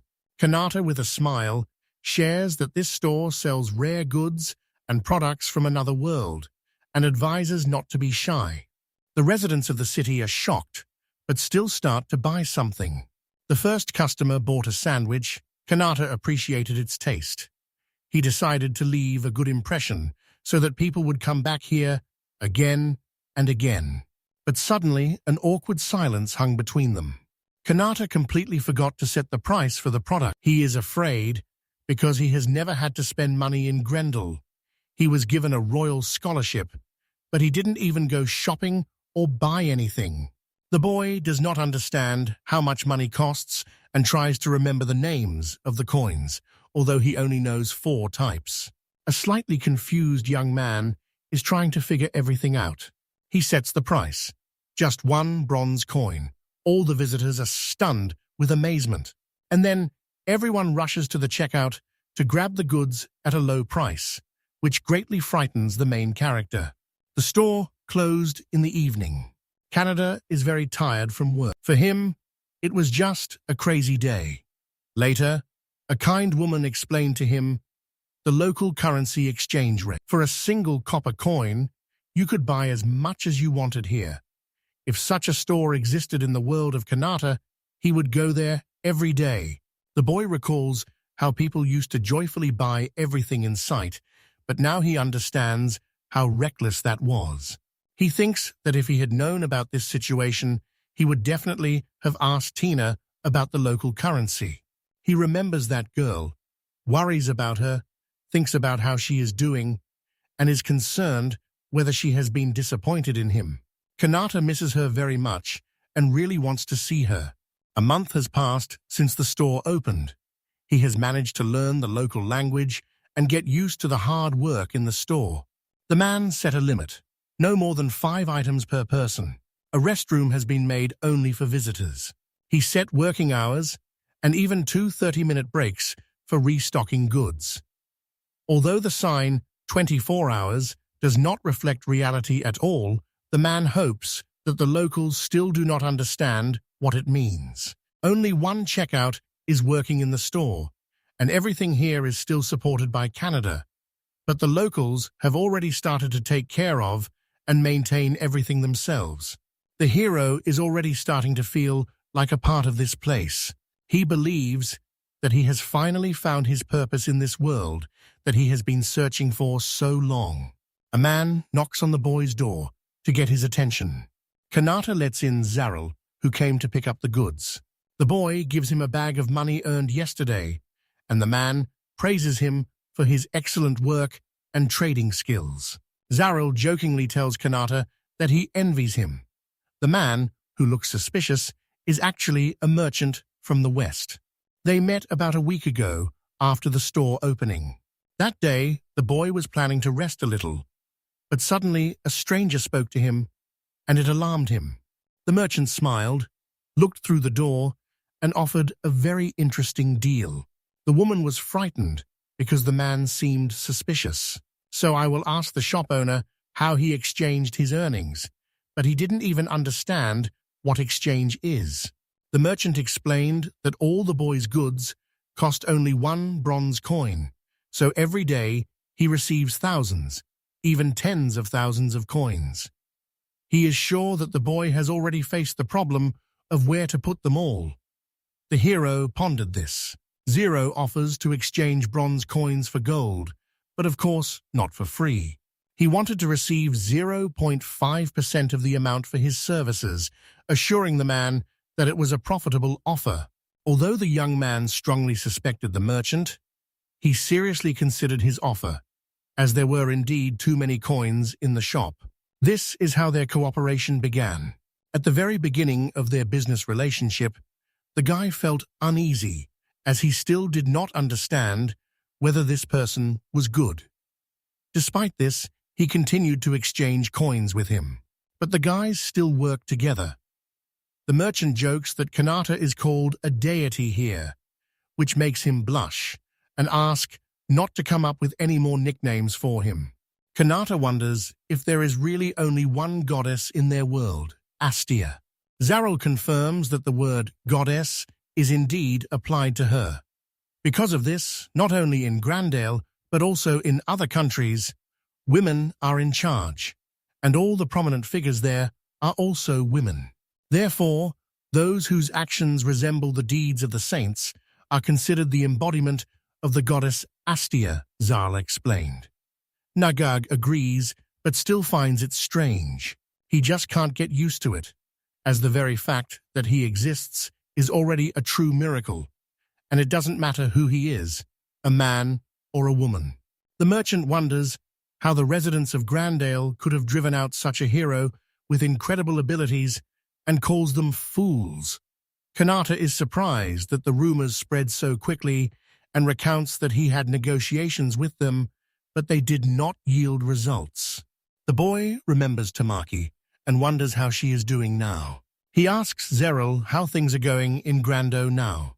The merchant replies that, besides the news of his exile, it is also known that other kingdoms are actively helping the heroes, unlike Grandale, which categorically does not allow heroes to leave the country. Zaryl is curious whether the hero really wants to know what is happening in the city and receives an affirmative answer. Although among many heroes there are also not very good people, he still has friends whom he cares about and wants to know how they are doing now. The merchant connected this to Canada and promised that he would instruct his people to find out everything, because if the hero asked, he would do everything as best as he could. The boy was embarrassed and thanked the man. The young man, deep in thought, asks the man why he treats him so well, as he has no benefit from it. The man is surprised and does not understand what the young man is asking. After all, in his opinion, Kanata is the greatest hero of the last few hundred years. This surprises the guy a lot. The merchant wants to be honest with him, so he says that in reality, no one wishes for the heroes to defeat the Dark Lord. Canada is shocked by this news. The war with him has long become part of a large economic system. If the Dark Lord disappears, those countries that trade resources for battles and provide mercenaries will be left without work. Because of this, a crisis will begin worldwide, and millions of people will find themselves in poverty. This number was significantly larger than the number of people killed by the monsters. The hero wondered if Grandale was perhaps refusing the requests of other countries to maintain its leadership. Zaryl says that the global food crisis can be solved very quickly, but only if this guy is here. Ultimately, he can create any resources in unlimited quantities out of nothing. This is why the merchant believes that Kana is the true embodiment of the goddess Astia. The hero's face suddenly changes sharply. He asks the merchant again why he thought the boy could endlessly create goods and products. He did not understand how Zaryl knew this, as he had only told Shadow about the system of his store. The man explains his words by saying that he often visits this store, even organizing round-the-clock surveillance for his people, and has never seen anyone deliver goods there. Zaryl points out that the shop looks super sketchy, and Kanata suddenly realizes he's done something really weird. The merchant happily shares that he has realized all goods will be created right here. The boy is amazed by this discovery. He thought of himself as smart, but not this smart. Now he understands that it is better for them not to become enemies. The hero asked to keep his trade secret. Zaryl agreed and promised not to ask any more questions. After all, he considers this guy a valuable partner. For him, it's much more important than just killing monsters, and he wants to maintain a good relationship with him. Kanata also values his partner very much. Zero leaves the store and promises that today he will find out all the news about Grandale and then tell everything. The boys are saying goodbye to each other. Canada is sitting at the computer and typing something on the keyboard. The noise distracts him here. There is some noise outside the emergency exit. The guy is nervous because the locals couldn't have known about this exit. He is running the worst-case scenarios through his mind. He is worried that a mercenary sent by Tina's father might have come for him. A voice can be heard outside the door.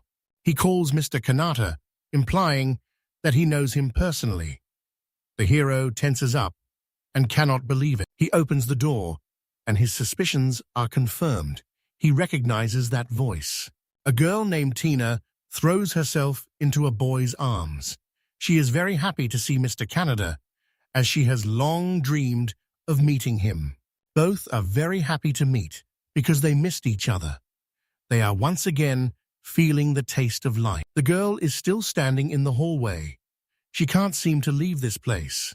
The boy is pondering whether the girl feels something for him. He also remembers his cat Mimi, who was very attached to him as well. The boy feels awkward from such a long hug and thinks about how to end it quickly. He pushes Tina away, and she breaks free. Kanata is happy to meet him and immediately invites the girl to come inside, to which she gladly agrees. He asks the girl how she managed to find him in such a big city. The girl recounts that she heard from a lady that the boy had gone outside the city, and there are already rumors about his successful store. So she immediately understood everything. She wanted to visit the boy earlier, but she was forbidden to leave the house. Kanata is upset and says he must apologize because he didn't tell the girl that he was expelled from Grandale. Tina just looked at the guy, which is quite understandable. She told him that he didn't need to apologize at all, and the guy was taken aback by surprise. The girl believes that this company are true heroes and cannot believe that Grandale made such a mistake by driving them away. The people in Grandale are probably regretting their decision now. It turned out that Tina had been watching the store since noon. This surprised Kanata very much, as the girl hadn't said anything to him before. She is fascinated by the fact that many people are now coming to his store, and they all leave with a smile. She wonders if this is truly the main dream of every real hero. One cannot justify that his store simply has cheap goods, as if that means he is not useful to anyone. Tina responds that this is not true. She sincerely believes in this guy and says that everything became possible thanks to him. Tina is confident that her abilities are better than everyone else's. Kanata recalls the words of Zaryl, who, like Tina, once said something similar. The girl is the daughter of a merchant, so she understands trade well. The boy is both shy and happy at the same time. Tina takes the boy by the hands to support him and tells him that she considers him a true hero.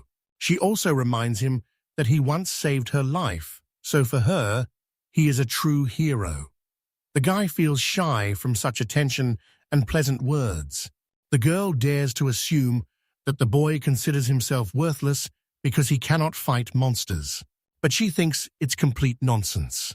After all, even if the guy can't fight, he has limitless potential to save lives.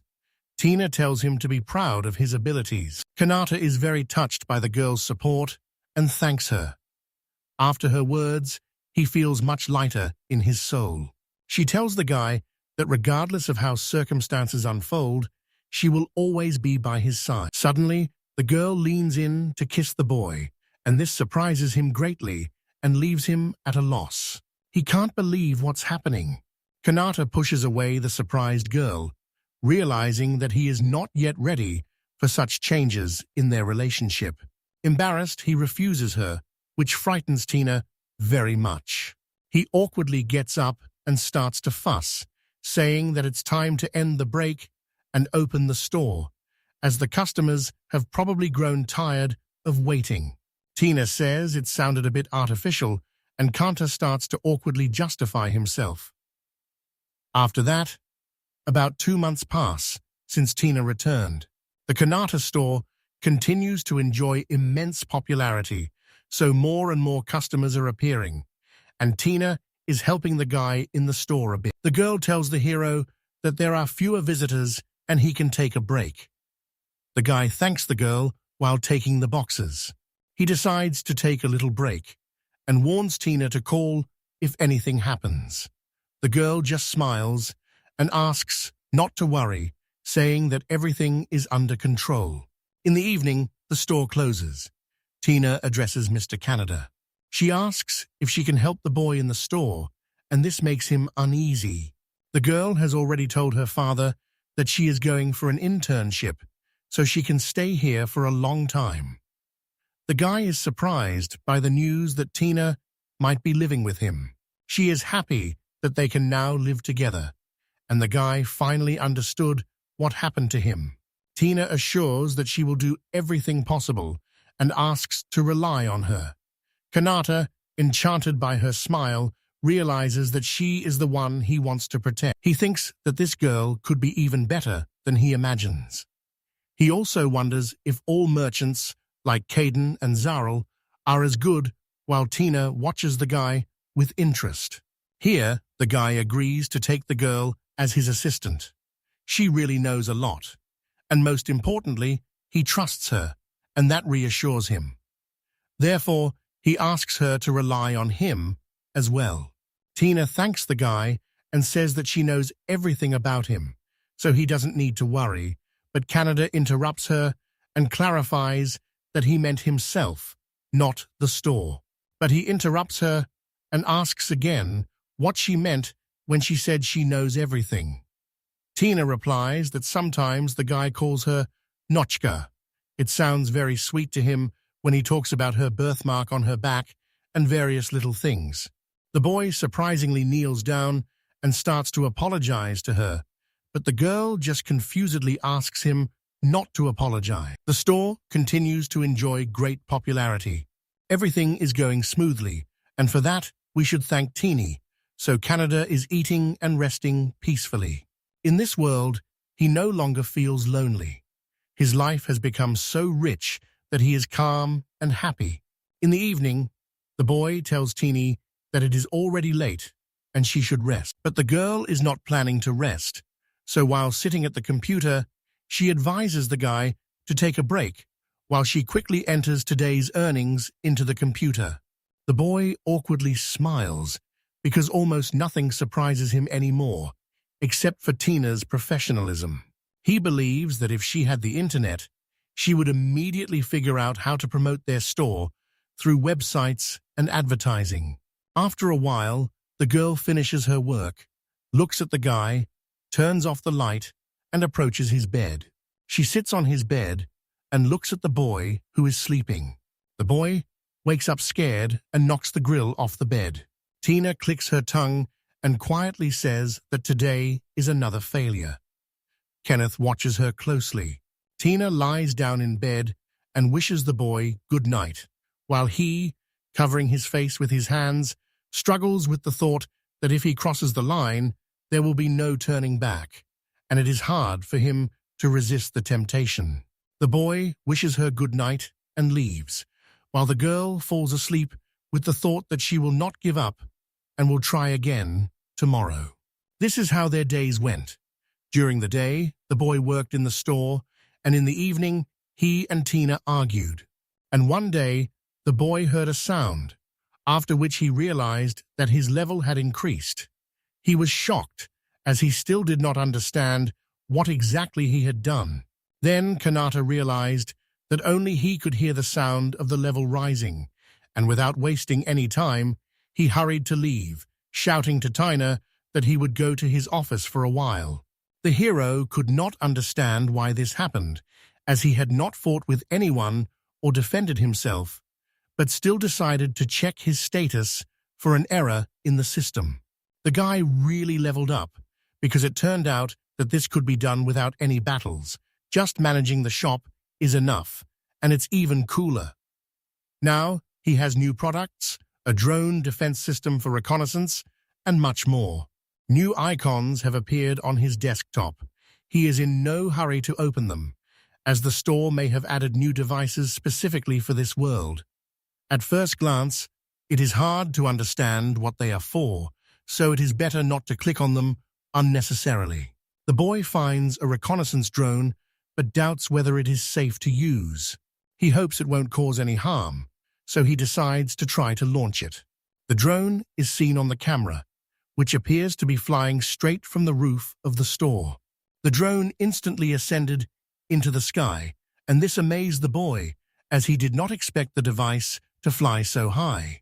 He is thrilled with the new device, and surprised that the drone can even spot a person sleeping on the roof of his store. Suddenly, he notices that a stranger is sleeping on the roof, and this shocks him. Enlarging the image, he tries to discern the body lying there, feeling confused.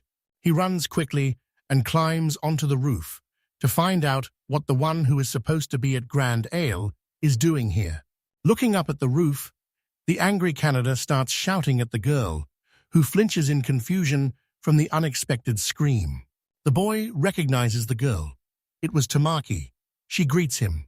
A clumsy girl, trying to say something, loses her balance and falls face down onto the hard floor, hitting her face. Tamaki is yelling at the guy because he scared her badly, and she assures him that if she gets bruises on her delicate skin, it will be his fault. Kanata asks the girl why she is here. The girl simply runs up to him and says that she came specifically for him. Kanata was bewildered by the girl's words. Zaryl approaches another merchant and asks if it's true. The man confirms that it is indeed the case. A worried man looks at the night sky. A loud roar echoes from the mountains. From there, a huge monster emerges and hisses. Canada asks the girl how she ended up here. Tamaki replies that during the hero training, her level increased. She gained the ability to search and track, so she escaped from the city and came here. The boy wonders how the girl managed to get through this forest, as it is very dangerous and full of monsters everywhere. Tamaki simply used her assassin skill called invisibility. She knows how to completely hide her presence. That's why she managed to escape, even when monsters were chasing her. The boy pondered. The girl starts to get nervous because she thought the guy would be thrilled and surprised, but he just stood there thinking about how he made her show two strange abilities at once, while he could only come up with new types of onigiri. Kanata says that this is not so important to him. He is more interested in something completely different. Tamaki awkwardly confirms that she really did run away from the training program. The girl complains that the program is becoming increasingly difficult and she can't keep up with everything at all. The boy is surprised and asks if she is sure that this is enough to defeat the Dark Lord of Demons. She is not upset at all and is almost certain that the elite group has already gathered around Kuramochi-kun, so they will win easily without her. Kanata is interested in how everyone is doing and if everything is okay with the girl, but she responds to him reluctantly. She says that everyone in the third team was worried about that guy. Many were saved by a nearby store, but after his departure, some even closed themselves off. Everyone thought that everything was as Kuramoto had described, and the boy was expelled because of his own mistakes. He only angrily noted that the first team players had not accepted him from the very beginning, but Kanata's best friend was still worried. The girl also asks the hero if he remembers Esagiri Raiku, but he hardly mentioned anything about her. Tamaki tells him that she disappeared around the same time that guy left town, and it seems that Miniduki accidentally met her by the gate. She talked to him and said that after Aki Nosuken, whom she had been watching for a long time, was finally expelled, she had nothing left to do in this city. From now on, she decided to travel alone, so she asked Nezuki and Kwon to take care of themselves and wished them all the best. The boy is surprised that the girl has been watching him the whole time. He asks why she did that. But Tamaki herself doesn't know the answer to that question. The girl wonders if she could have run after him, and the boy replies that he didn't notice her. The boy asks if it's okay that one of the group of 13 went alone.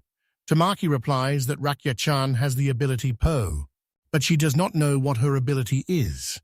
Kaneda is wondering if the girl could try to find her using her skills in searching and tracking. The girl just throws her hands up because without the person she was looking for, nothing will work out, and unfortunately, she took everything necessary with her. In this situation, the guy decides to turn to a reputable merchant. Perhaps he knows something about us or about Gary. The girl thanks Kanata. She is glad that he cares so much about Raichakan and thanks him again. For the boy, these were not any special things, but completely understandable and obvious ones. He sincerely hopes that all his classmates will be able to survive. He wants everyone to return home together. The girl is happy about this and smiles at the boy with understanding. She is also confident that everyone should return alive and unharmed. The boy thinks that the girl won't be able to use her search skills if she doesn't have a goal, and offers her a hint. The girl starts waving her arms and awkwardly shouting, while the boy just stands there confused. It turns out that Tamaka already had a keychain of a boy with a picture of a kitten in her bag, and she is glad he didn't notice it. She touches her keychain, but Kanata doesn't pay attention.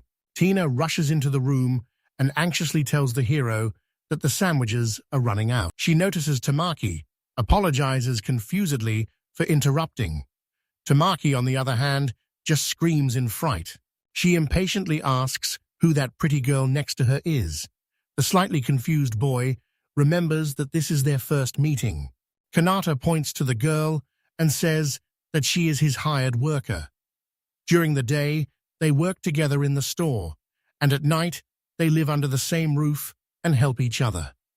The girl introduces herself as Tina and says that she is a bit clumsy. Tamaki joyfully exclaims. She realized that Tina was just an employee, but she didn't even suspect that the guy might be short on staff for the job. She is shouting again and offers to take her to work. Tina interrupts the conversation and apologizes for discussing this. But since she started working here, there have been enough hands, so in her opinion, 2 people are quite sufficient. She looks at Kanat, waiting for him to approve her words. But he is simply surprised and notes that thanks to Teeny, everything has indeed become much simpler. But there are still not enough workers. After these words, Tina became upset, while Tamaki, on the contrary, was pleased. Tina covers her face with her hands in disappointment. The boy tries to calm her down, saying that Tamaki can be loud, selfish, and careless like her grandfather, but in reality, she isn't that bad. The boy recalls and tells Tamaki that the level of his store has significantly risen. They lead her inside the store, and she is amazed to see how much there is here. Tamaki's hyped to see all the sandwiches, rice balls, and drinks, plus a ton of sweets like pudding and melon bread, while Kanata flexes about the time he only. The girl says she wants to live here her whole life. She throws herself into the guy's arms and tells him that he is the best. She runs around the store, eagerly looking at everything around her, and is already searching for cola that tastes good with fries, while Canada watches her with a self-satisfied smile. She enjoys trying everything new in jumping, especially when there are many treats around. Tina laughs, covering her mouth with her hand, and tells the guy that Tamaki-san is very funny. Kanata agrees with her. Despite her eccentricity, this girl always cares about her classmates, including him. The boy wants her to have a good attitude towards him as well. Tina smiles and apologizes to Kanata for being rude to his best friend. She says it is a great honor for her to meet heroes from another world. Tamaki chooses and says that starting tomorrow, she will work hard so that she can be relied upon. The next day, Tamaki says that she is tired and asks for a break. Kanata is surprised at how quickly the girl got tired. Since there are no visitors, they unanimously decide to take a break. The boy noticed that today there were significantly fewer visitors than usual. Tina went to close the door, but saw that there was still a customer standing outside. Kanata was surprised because the district manager of Sochi, Melty, was already waiting for him by the door. Although she is called the head of the district, there is actually no clear division of territories here. She is an elder and often organizes meetings for the local residents. The woman says she really likes this French fries. Everyone here loves the kind and welcoming Sochi very much. Outside the city, she is known as the head of the district and the mother for all. She thanks the heroes for their hospitality, and Kanata sincerely thanks her in return for accepting him as a newcomer. The woman believes that Kanata has become an indispensable person for their neighborhood, so they should be grateful to him. So she asks the guy to introduce her to his employees. Tamaki presents himself to the woman as a hero from another world, just like Kanata, and says he is glad to meet her. She smiles and says that it is a great honor for them to have two heroes in the outer district. Tina also meets with this woman and thanks her for taking care of them. Kanata doesn't understand if Tina is bothered at all by the fact that she is from the city center, so she simply tells her that she looks like a real angel. She had long been told that a nice young girl worked here, and she was very happy when she finally saw the one about whom she had heard so many good things. The girl is very happy, tears of joy in her eyes, and she sincerely thanks. She is glad to have met this person. Kanata is happy that Sochi and Tina have become friends. The boy thanks the head of the district for visiting them today, but he wonders if she came with any business. She places her hand on her heart and says that she actually came here to tell him something important. She is very upset, but she wants that guy to leave this store and this place immediately. Zaryl suddenly appears and fully supports the woman's words. Everyone except Sochi is frightened by the merchant's unexpected arrival and doesn't even have time to ask how he got here. He says that they were so engrossed in conversation that they didn't even notice him, so he just walked in through the door. He praises Tina and the leader, but he also notices Tamaki and realizes that he didn't even notice how many more beautiful and attractive girls have appeared nearby. She tells Zaryl that he arrived just in time because she was just talking to Akino-san. The merchant apologizes and asks her to continue the conversation. To avoid misunderstandings, the woman explains this is primarily necessary for the safety of Akina's son and the store. The man looks at the woman in surprise and asks her to repeat her words. She tells that this land has long been inhabited by an ancient earth dragon. He has lived here since the times when the current demon lord had not even created monsters. The dragon resides in the mountains and spends most of his time sleeping, but once every 4 years he comes down in search of food. Kanata was simply shocked. He screamed in fear and could not understand why he was only told about this several months after he entered the outer zone. Zaryl just awkwardly scratched his head, as he was sure that he already knew about it. He explains that the huge wall in the city was built not just for show, but to protect people from the fierce earth dragon. The boy wonders if newcomers are advised to live outside the city precisely because of this dangerous creature. Canada is pondering. What will happen if this earth dragon named KD's attacks? What will the people behind the wall do? It is not enough for her to simply be safe. Kirill explains that most people are, of course, evacuated temporarily, but some still have problems with money and health. Those who could not leave become victims.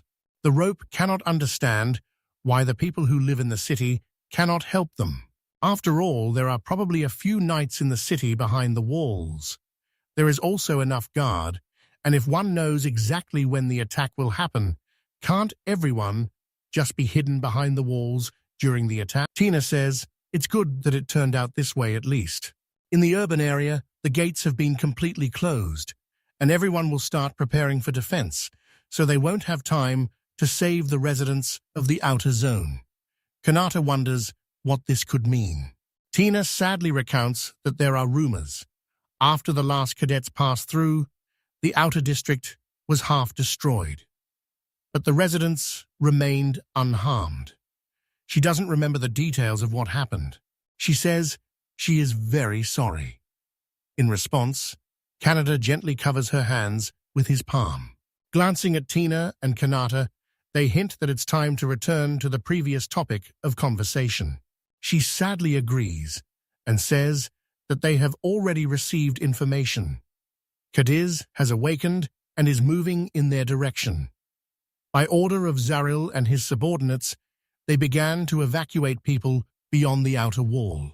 Kanata understands why there are so few people today. The chief says that Cadiz may attack these places this evening and apologizes for everything happening so suddenly.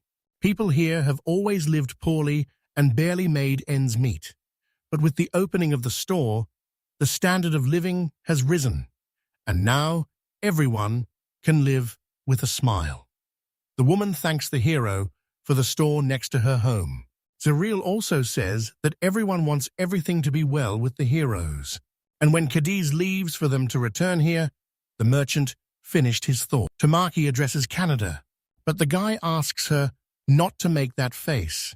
He would gladly promise that, but right now, their opponent is the main monster in the game.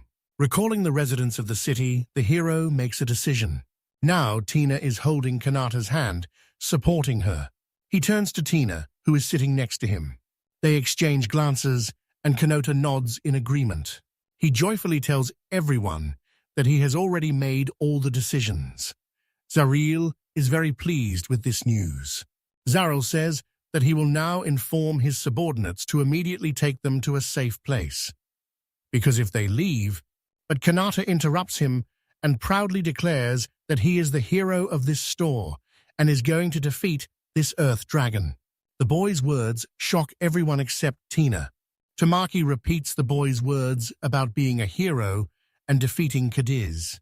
They shout at the hero, showing that his words have not affected them at all. Kanata nervously clings to the back of the chair.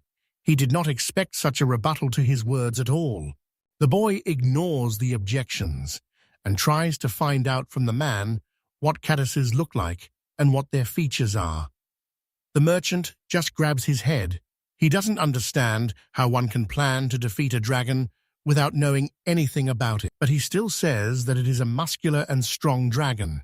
It withstands both magic and sword strikes, so it was named Cadiz as a warning. Its body is covered in armor and thick scales, so even the military does not know how to deal with it.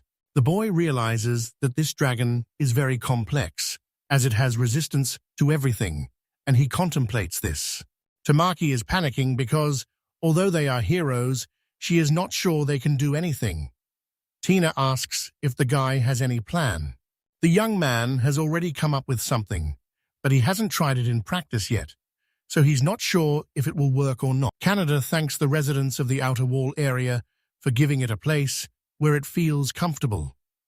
However, to make this a reality, it will need your help. The hero is aware of all the risks, but asks everyone in the room to help him. Tina immediately takes the boy's side and says that she will always defend the interests of those she cares for, which is why she trusts him. She says she will gladly help Kanata. They exchange awkward glances. Tamaki is shouting loudly. She also offers help to the guy because she believes in him and promised to protect him. She says She has been friends with Canada for a long time, so she simply has no other choice. She also calls for help, but since she has no special abilities, she can only take care of the wounded. Kanata sincerely rejoices and thanks everyone. Zaryl is nervous and has no idea what to do. He is worried that everything might go wrong because of them. But Kenneth just laughs and says that if the merchant helps them, then the guy will help the merchant.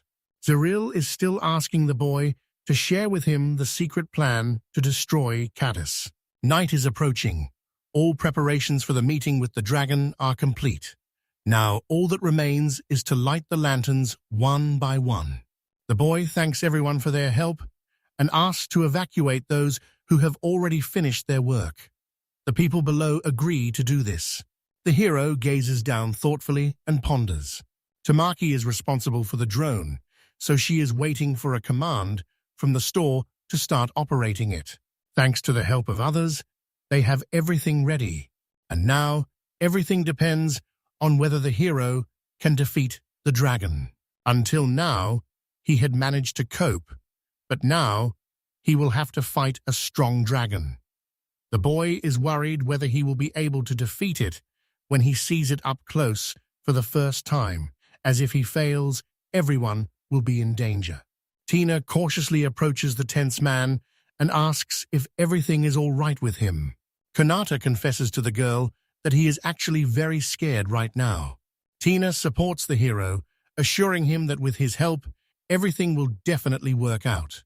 Kanata is pleasantly surprised by the girl's confidence and also wishes he had the same faith in himself. Tina decides to tell Kanata magical words. He is very surprised. She tells him that even if he makes a mistake and the whole world hates or turns away from the hero, she will always be there, so the guy shouldn't be afraid of making mistakes.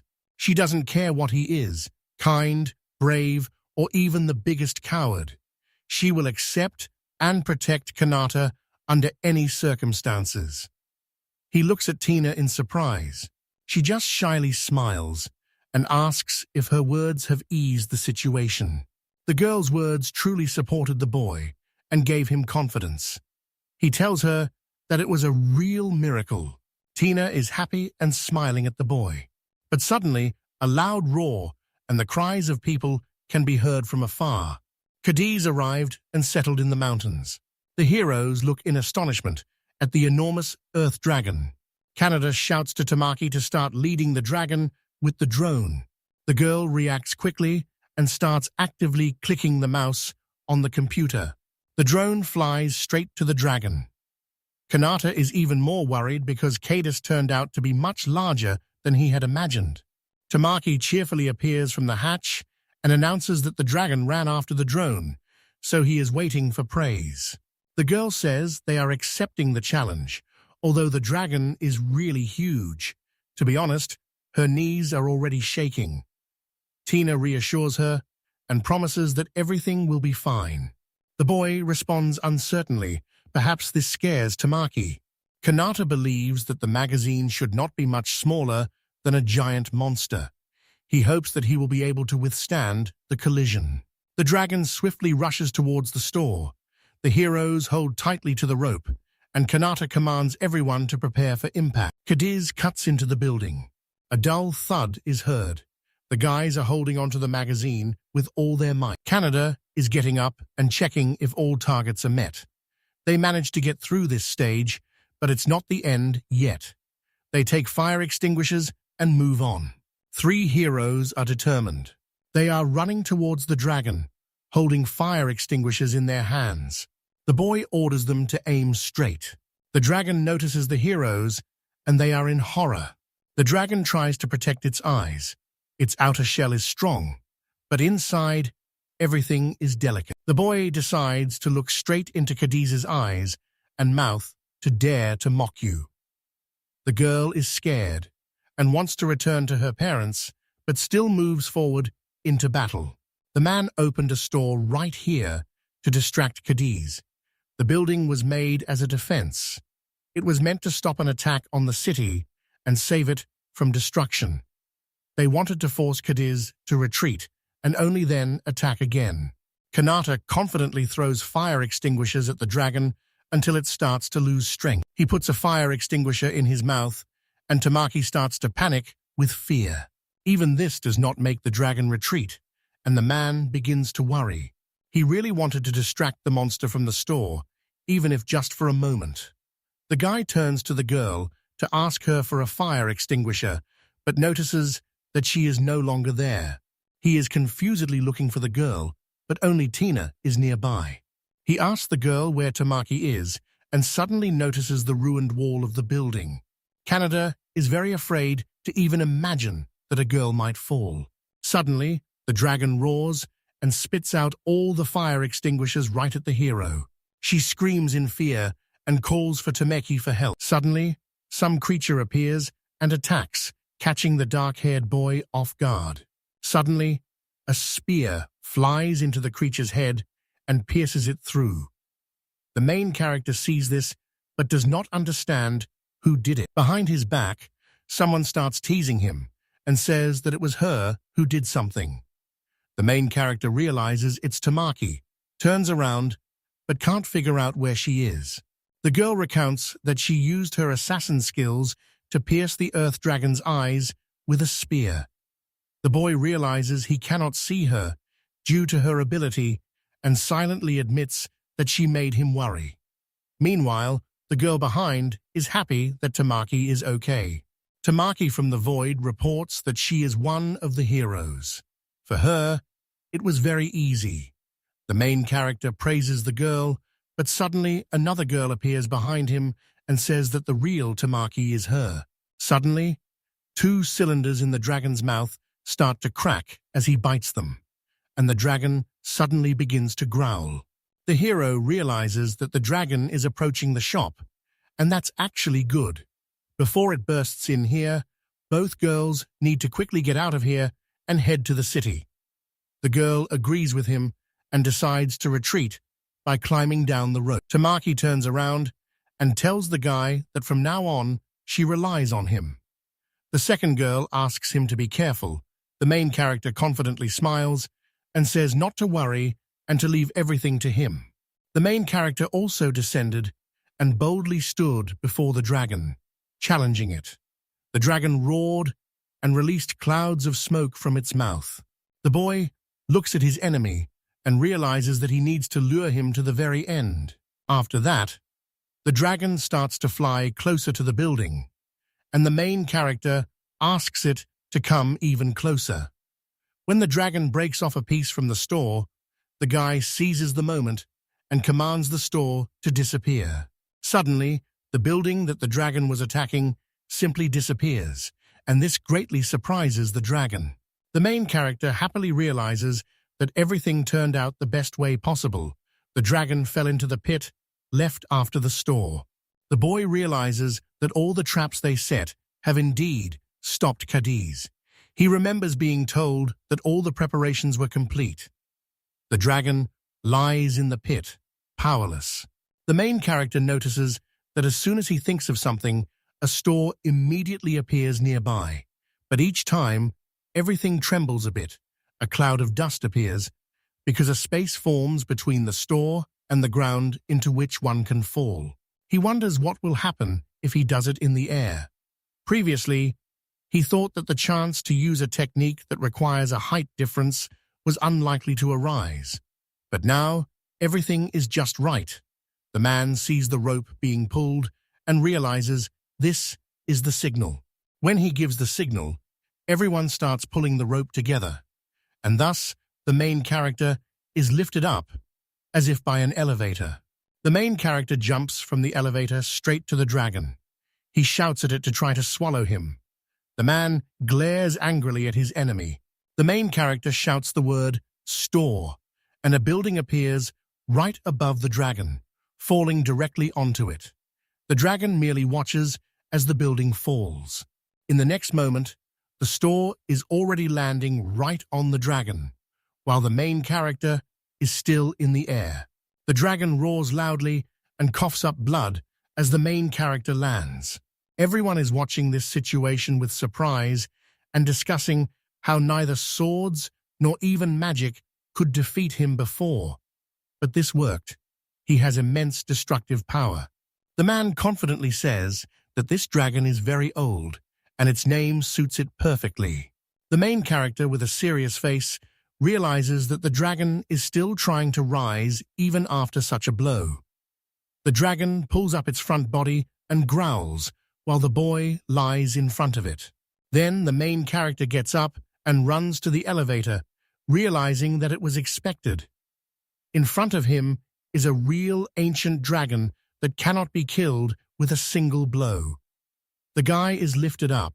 He stands with a serious expression and decides to act differently.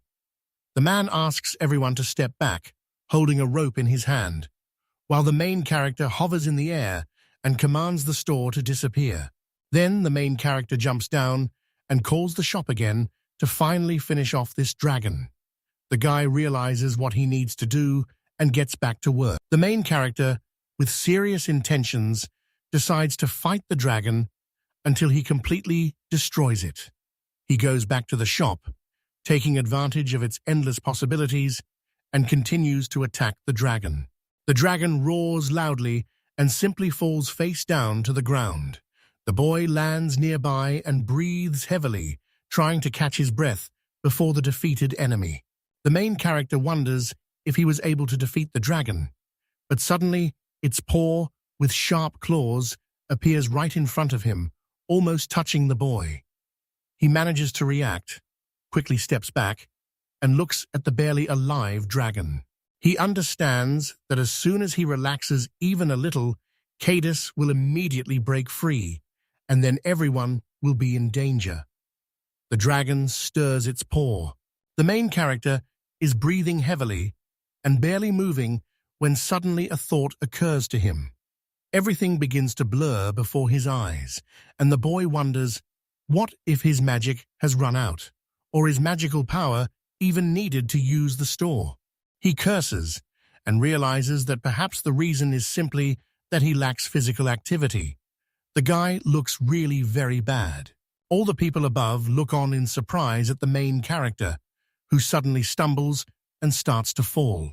He falls, turns to the guys, and both girls joyfully shout Kanata's name. The main character mentally apologizes to them and loses consciousness.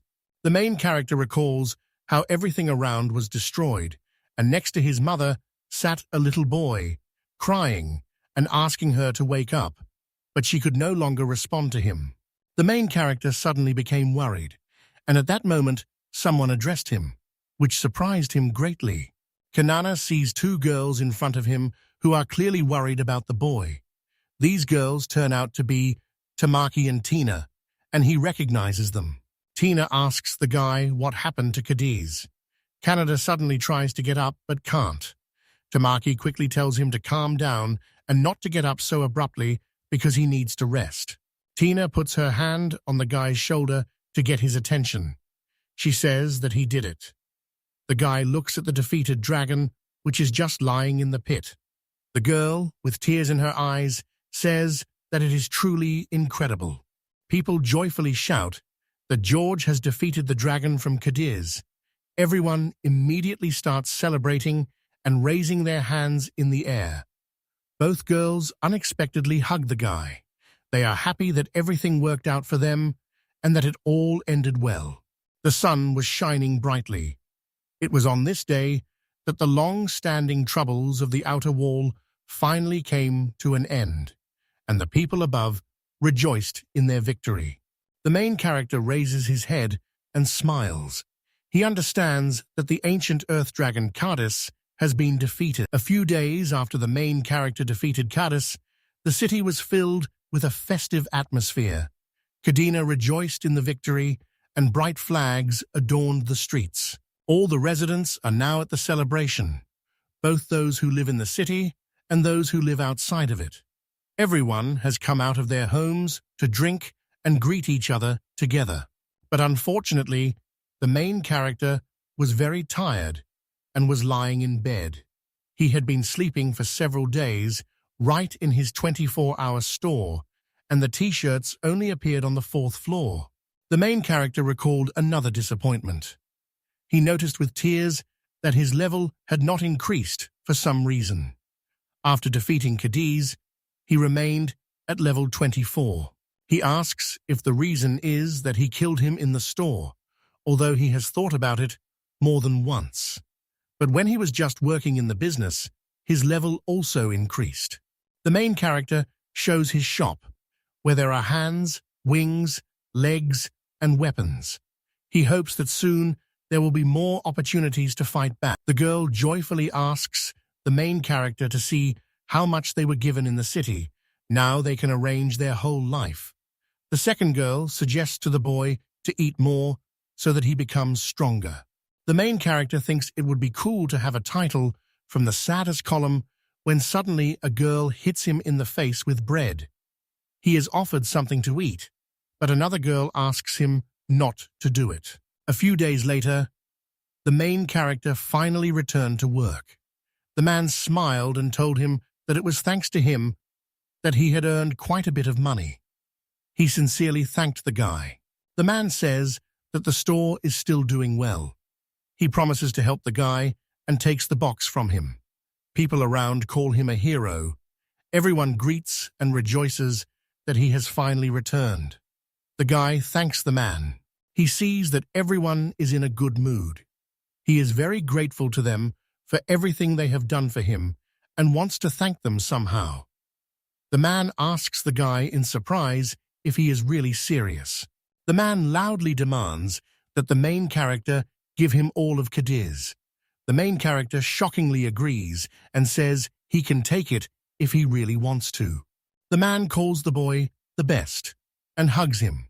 Then he orders everyone to get to work. They will sell everything they got from noble swindlers and set a huge price for it. The main character realizes that this is indeed a great entrepreneurial spirit. It was thanks to him that the boss organized a wonderful celebration for them. The main character recalls how delicious the food was and thinks that he really enjoyed everything back then. It was truly great. Someone calls out to the guy. He turns around and thinks about what has happened this time. A chubby man approaches him and calls him the hero of the 24-hour Mosen. It is a great honor for him to meet the guy, behind whom stands a man in glasses.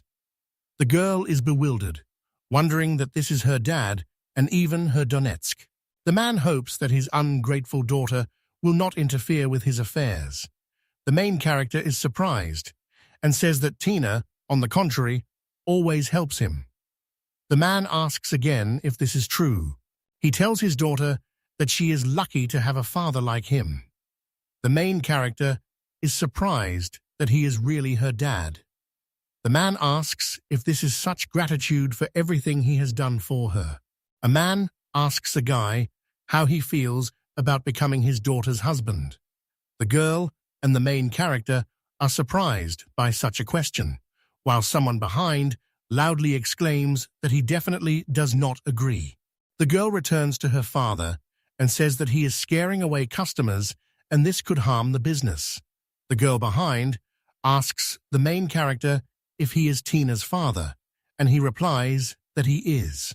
After a while, the girl with a guilty expression apologizes for the inconvenience caused by her father, and the boy smiles and says that it's nothing serious, he was just a bit surprised. The girl asks Tina if she hasn't been home for a long time and says that her dad is probably worried about her. The main character believes that Tamaki simply doesn't know who he really is. The main character doubts whether he cares at all about his daughter. During his last visit, he was supposed to see everything clearly in order to take charge of his store. Tina says it is unlikely that this concerns her. She unexpectedly says that there are as many as 46 children in her family, and she is the 23rd in line. The main character and Tamaki are so surprised that they even spray their drinks from their mouths. Tamaki notes in horror that there are even more children in this family than students in their class. This is what they are, true aristocrats. The man says that they can still discuss what the main character is asking him about what happened. He tells Canada that most likely all the towns around Kadina and neighboring states have heard how the hero from the store defeated Cadiz. But if this news reaches Grand Ailey, he thinks they can really do something. The main character, with a serious expression, says they are fully capable of it. Moreover, the Grandale Kingdom has finally started to present its heroes recently. It seems that the squad of 4, chosen by the hero and led by the immortal, managed to capture the eastern cave full of goblins. Kanata wonders if things have finally started to move, as the first training battle has already concluded. The man continues to tell the story. One swordsman single-handedly overcame the swamp lizards in the southeast and destroyed them all. The main character and Tina are amazed that he managed to do it all by himself. The man says that lizards are much stronger and pose a more serious threat. There are also rumors that the hero swordsman is the main candidate to defeat the Dark Lord. Tamaki smiles and asks if they mean the sword-wielding hero, Shiori. That's great. The main character recognizes that name. She enters the gaming club and is great at first-person shooters. He noticed that the girl usually keeps to herself and doesn't like playing in a team. In real life, she is also a loner. A man asks when the achievements of the brave heroes of the kingdom will be known in other countries.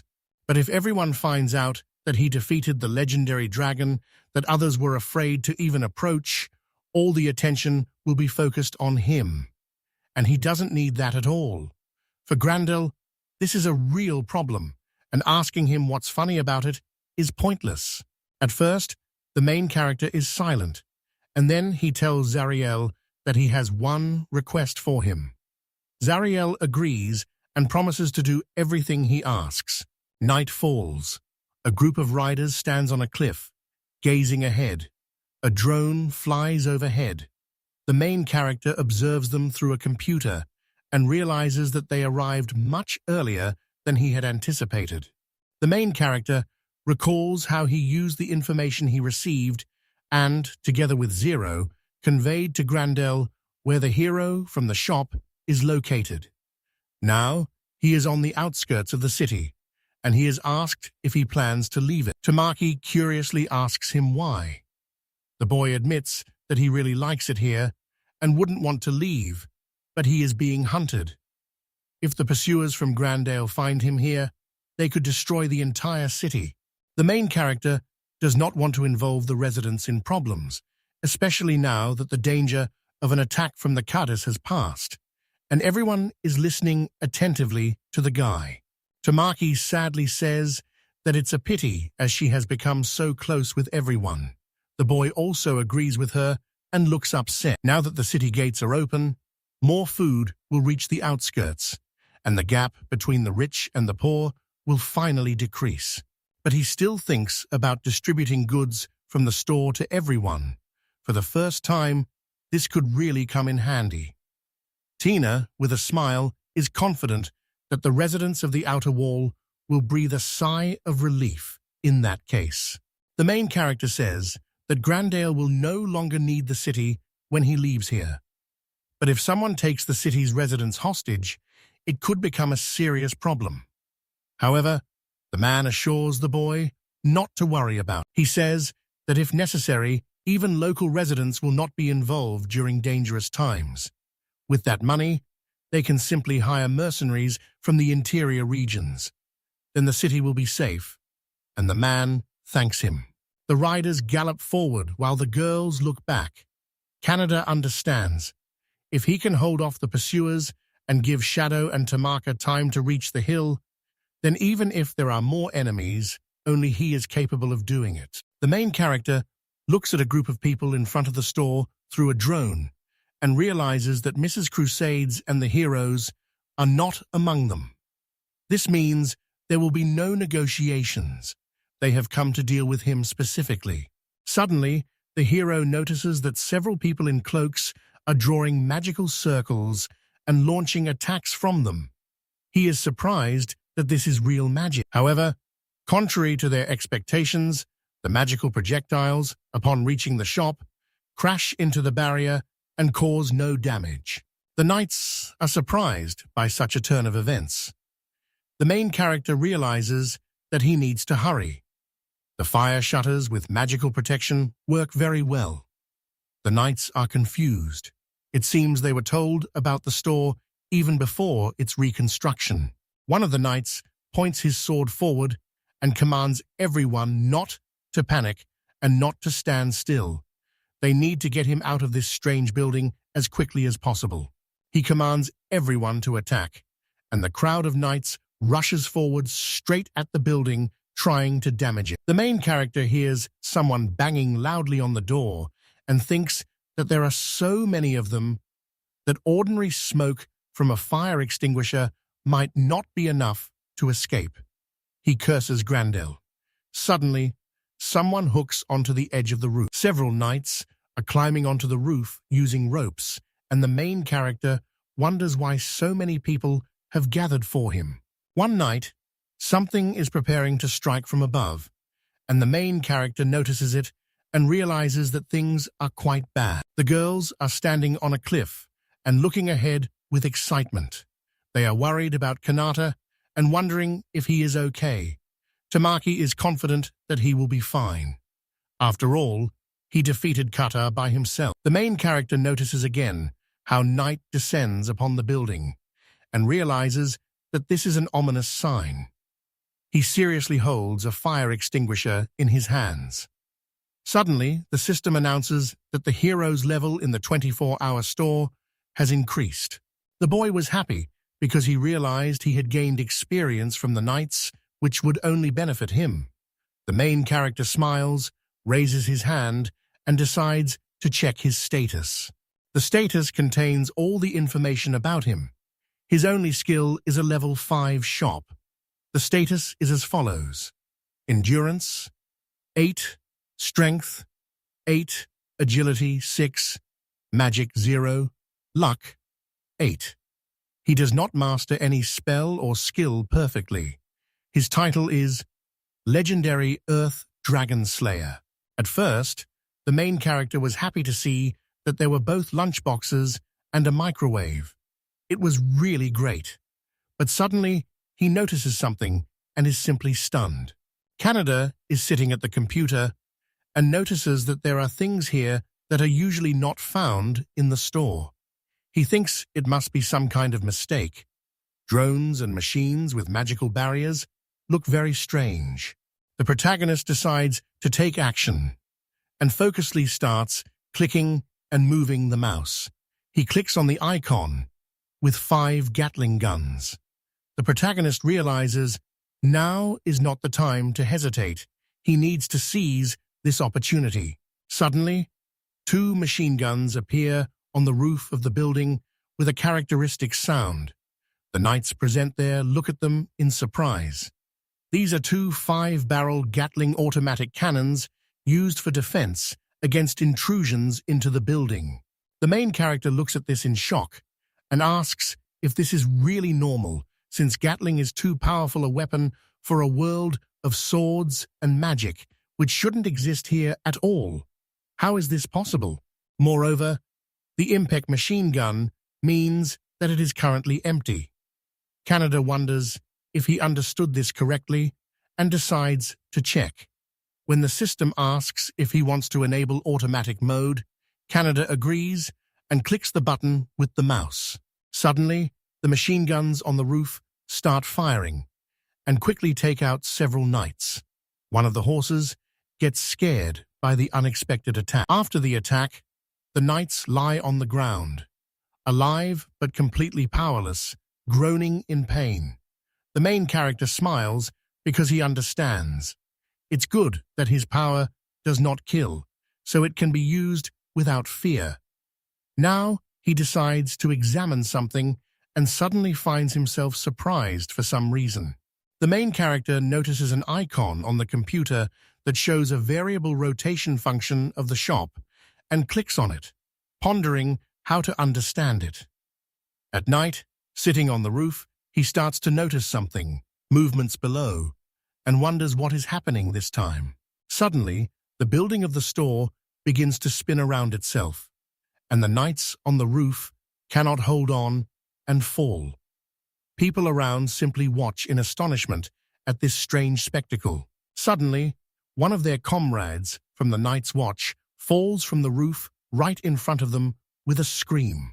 The main character smiles and says that he thought nothing could surprise him anymore, but this situation is funny. He laughs and wonders how a magazine can even spin. Then he smiles again and decides to use the machine gun once more, which then starts to rotate. Machine guns are firing from the roof all night near the store. Someone is trying to escape, while others immediately fall to the ground. The knights are asking what kind of building this is.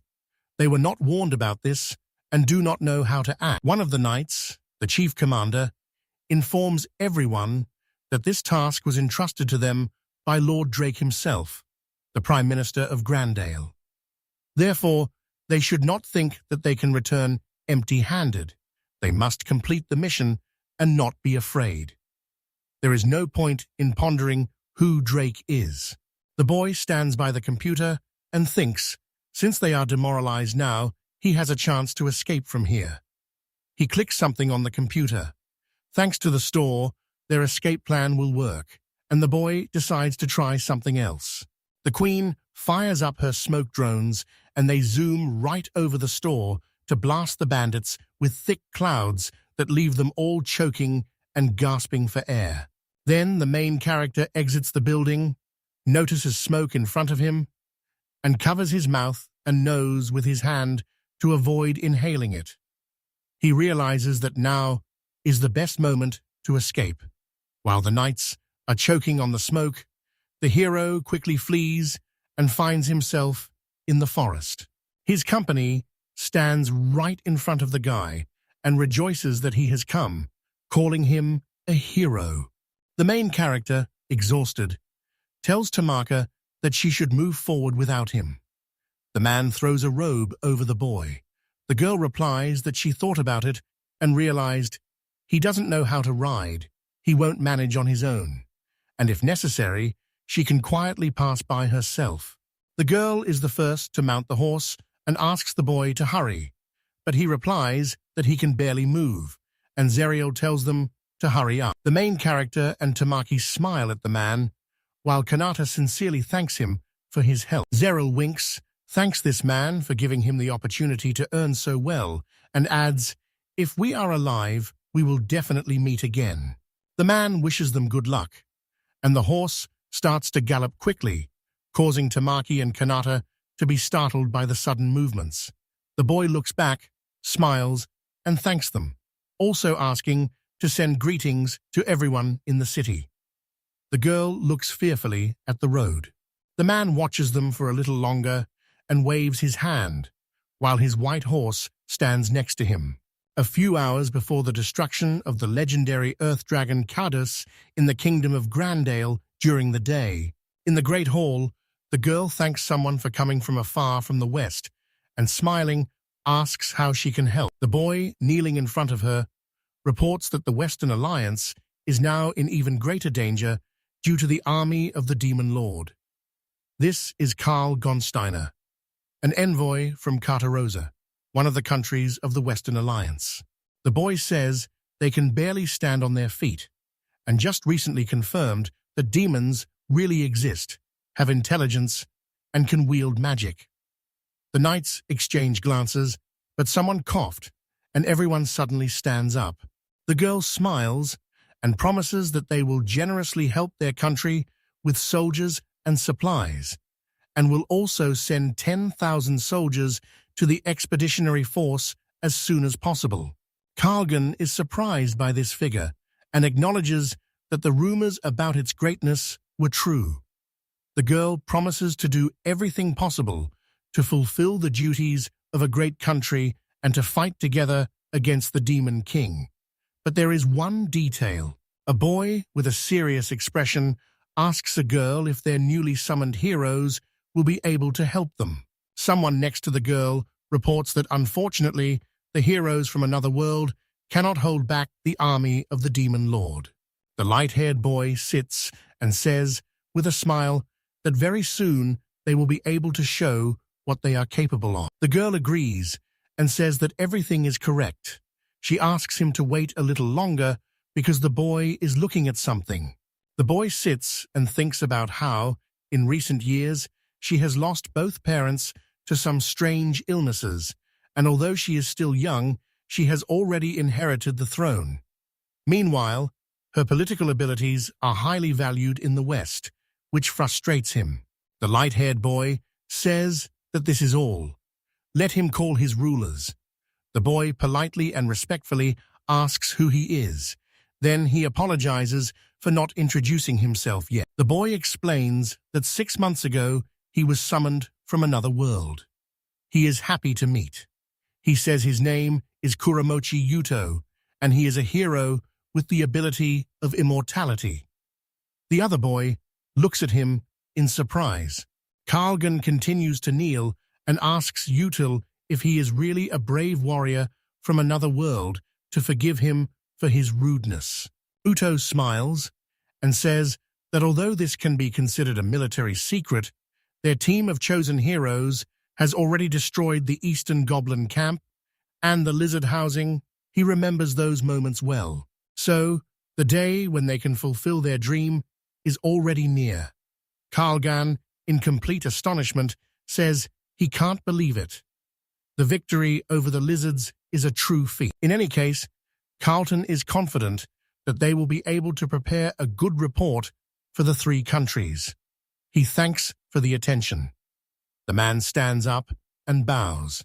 The boy leaves the room, and the girl asks Yuto if everything is okay. Yuto stands up and says that yes, everything is fine. He thinks that this noisy Western coalition needs at least some report on the heroes. Yuto gently touches the girl's chin and asks her not to worry. If she listens to him, everything will definitely be fine. The girl timidly touches his hand and agrees. She will do everything as he says. Suddenly they are interrupted. A stranger enters the hall and addresses His Majesty Kuramoto Uto. An elderly man in a hat says he wants to tell them something. The girl is surprised. It's Prime Minister Drake, and Uto calmly asks the man what happened. He tells that they learned the news about a hero from another world who calls himself the grocery store hero, and he managed to defeat the legendary Earth Dragon in the Western Autonomous Region of Kadina. The girl from Yuto is very surprised. The girl says that the hero from the store couldn't kill the dragon. It's just impossible. The girl asks with enthusiasm, didn't he himself say that he was a villain who did evil while pretending to be a hero? So why was he treated so harshly? She heard that he suffered terribly and still regrets it. She turns to Yuto and asks if it's true that he killed the Earth Dragon. After all, only a villain could do such a thing. Yuto asks her to calm down. Everything is probably not so simple. This could be false information meant to deceive them. The girl screams at the Prime Minister that a search party needs to be sent to Kadina immediately because it is very important. Before she can finish speaking, Yuto reaches out to her, commands her to fall asleep, and the girl begins to lose consciousness. After that, the girl falls asleep on her throne. The boy sighs and says that people without self-control are very dangerous for the country. She is still naive and, in his opinion, does not understand that sometimes it is necessary to lie. She is still very young. The Prime Minister asks Judah if he has put her to sleep again, as he is also a bad person. But the boy does not respond to this and turns to the man with a question of whether it is true. He says that all the merchants in Kadina are discussing the hero from the shop, so there is no doubt about it. Uto asks with a smile, if he only has a shop and no combat skills, how did he manage to do it? He does not know what this legendary Earth Dragon is, but he is sure that next to him was the Vice Chairman, who also belongs to the Chosen Ones, and it was he who helped. In his thoughts, he imagines Tamaki. Now she lives on the very edge of the city. She can confirm the truth to them, and then they will easily get rid of her. They will just have to say that some monster killed her and report to the queen that their version of events was true. The man asks the Prime Minister to immediately send a capture group, and he agrees to it. He agrees with his order. The system confirms that he is Drake. The Prime Minister of the Kingdom of Grandale holds the title of usurper, exterminated the crusade, killed his parents with magic, made a young girl the heir to the throne, and is trying to appropriate all the achievements of the kingdom. Yuda smiles because he thinks he now truly has a reason to be called a usurper and a beneficial figure in the game. Moreover, with his skills, he has managed to influence the queen, and now it will be easy to take control. He also possesses strong magic for verification and assessment. Drake asks Yuto about the assassin's hero, but he asks not to worry because he will handle it himself. Unlike the loser hero from the store, it will be quite easy to find her. Someone is hiding behind a column.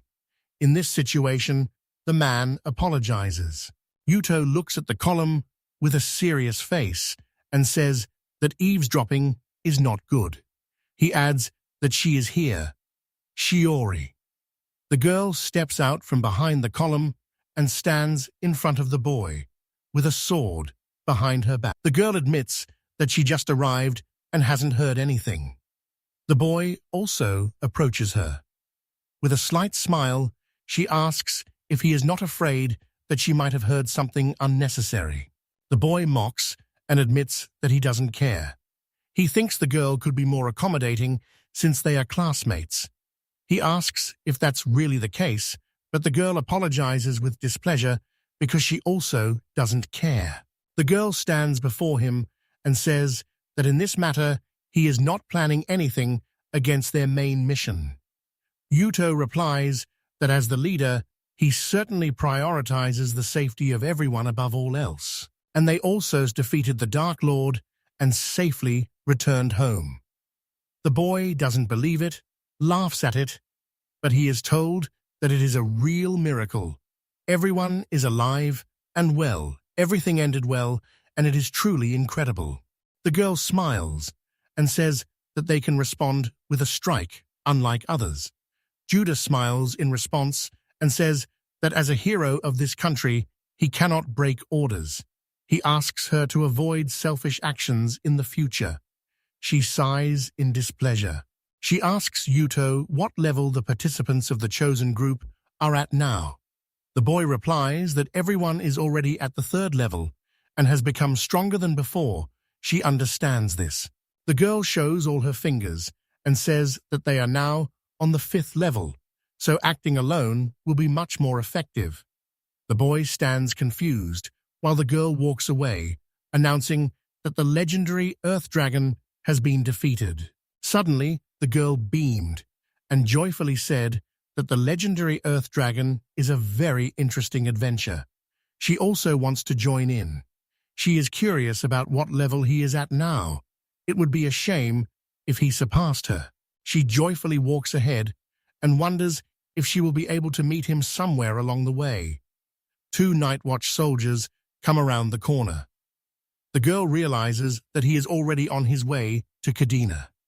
When the Night Watch greets her and thanks her for her work, she pretends to be serious. The queen opens her eyes and looks ahead. Yuto holds the girl by the chin and asks if she is okay. She wonders if he managed to get some sleep. Suddenly, she remembers the shop hero whom she needs to find and learn what happened. The boy asks her to listen to him carefully. He tells the girl that the hero of the store was actually an evil hero who served the Dark Lord and did evil in the city. That is why she banished him from the kingdom. The girl looks at him with surprised eyes, and he asks if it is true. Suddenly, the girl sweetly smiles and agrees with him. It seems he needs to enhance his charms a bit to achieve a greater effect. This will take time, so he decides to try again. And with an ironic smile, he addresses the queen, asking if he understands everything correctly. On the table, there are several containers of delicious, ready-to-eat food. The main character and two girls joyfully put their hands together and wish each other bon appétit. The girl tells him that lunch in a box from yakiniku is the best there is. The boy never thought he would be able to enjoy a hot lunch in a box in another world. It's not at all the same as before, when he only had a couple of servings from Gary and tea. Tamaki is eating and says he wants to go out to the store. The guy replies to the girl that he thinks she is not that necessary for him. About 5 days have passed since they left the city of Kadina. They are moving west to where the power of Grandale does not reach. They are riding on horseback. Food, clothing, and shelter can be found right in the store, so they do not stop in cities and leave no traces of their movement. The main character smiles and says that it is very convenient. The main character thinks about how his shop is now at level 5, and he has weapons. His idea of the perfect store has completely changed. Such a turn of events was hard to predict. But what can you do? The main thing is that he has become stronger. Moreover, they added various goods and items. There are a lot in total. Tamaki picks something up, while the other girl examines something and turns to Kanauti. She admits that she doesn't know how to properly put on this lingerie and asks him to explain. She shyly looks back. Suddenly, Tamaki appears behind her, takes her by the arm, and says that she will explain everything herself. Moreover, for them, as well as for those who came from another world, there was even more interesting stuff. Everyone was looking at one box in surprise. For example, magazines, manga, books, and photo collections began to appear, all of this from another world. In other words, everything that is currently read in the modern world has appeared here as well. You could only order one type of book per day, and some books appeared in a random order. The guy realized with disappointment that collecting the entire collection could take years. Tamaki asks the guy in surprise if this is really everything from their world, because something is off. The main character replies that the content is certainly similar, but maybe it's a parallel world. He understands with a serious expression that there is no information about the disappearance of their class. Tina asks in surprise about magical technologies, stores, cinemas, gaming consoles, household appliances, and amusement parks. She has never seen such amazing things. And since Tina is happy, everything is good. Tina looks in surprise at one of the magazines and says that this book about women in strange poses is also very interesting. Good recommendations. Tamaki scolds the guy for ordering it. This photo collection from another world has been banned since the very first day. If they go further, they will enter the territory of the Union of 3 Western Kingdoms. The girls ask again what this union is. Tina smiles and says that these countries are constantly under threat of attack from the Dark Lord's army, so they promise to help each other. This is a more advanced territory than Grandale, which is in the east. But to get there, you will have to cross a gorge called the Abyss of the Dark Lord. The main character is very surprised when he hears this. The main character asks if it is about some castle, as he is not ready for it yet. Tamaki replies that no, it's just a name, and he still needs to sort this issue out. Tina smiles and says that, as Tamaki mentioned, the castle of the current Dark Lord indeed stands on his lands, further west of the alliance of the 3 countries. The boy asks Tamaki not to be arrogant. The girl looks very pleased. It is said that the Dark Lord's Gorge was a hiding place and burial site for the powerful monsters that served the Dark Lord who once ruled the entire world. Moreover, due to the curse of the Dark Lord, those who have already fallen to the bottom of the abyss will no longer be able to choose anything. This greatly frightens the main character, Tamaki. Tina tells him that this also concerns the monsters, but there are safe roads that traders often use, so one can be at ease. The guy sighs with relief and admits that it really is reassuring. He thoughtfully asks, if they defeat the current Dark Lord, will a new one not appear? Tamaki replies that such a thing could certainly happen, but what can be done about it? Tina suddenly becomes sadder at these words. After this, she confesses to her friends that she suspects something, although she is not sure about it and has no evidence. She tells them that in this world there is a book called Forbidden Knowledge, but finding it is very difficult. The main character and Tamaki are surprised by this news. Tina says that people say the church burned most of these forbidden books so that no one could read them anymore. As a child, she accidentally stumbled upon a forbidden book in the underground library of Kadina. Out of curiosity, the girl took it and began to read. At that time, it surprised her greatly. Tina, with a worried expression, reports that the Dark Lord who has appeared in this world was created by heroes summoned from another world. The main character, along with Tamaki, cannot believe this and is shocked by what they have heard. Tamaki excitedly asks if this means they will now become Dark Lords. The boy replies that in order to defeat the Dark Lords, they summon heroes from another world. And these heroes become the new lords. And so it all repeats in a cycle. A girl with her eyes closed says that it is now impossible to confirm these words. But once it was said, among the heroes summoned from other worlds, those who have special abilities eventually become Dark Lords. In ancient times, people understood this, and if someone with such abilities appeared during the selection of a hero, they were immediately tried to be gotten rid of. Tamaki smiles and asks if they are okay, if no one is bothering them. The main character reflects on such a hero who could become a Dark Lord. The only person that immediately comes to mind is Yutokura Moti.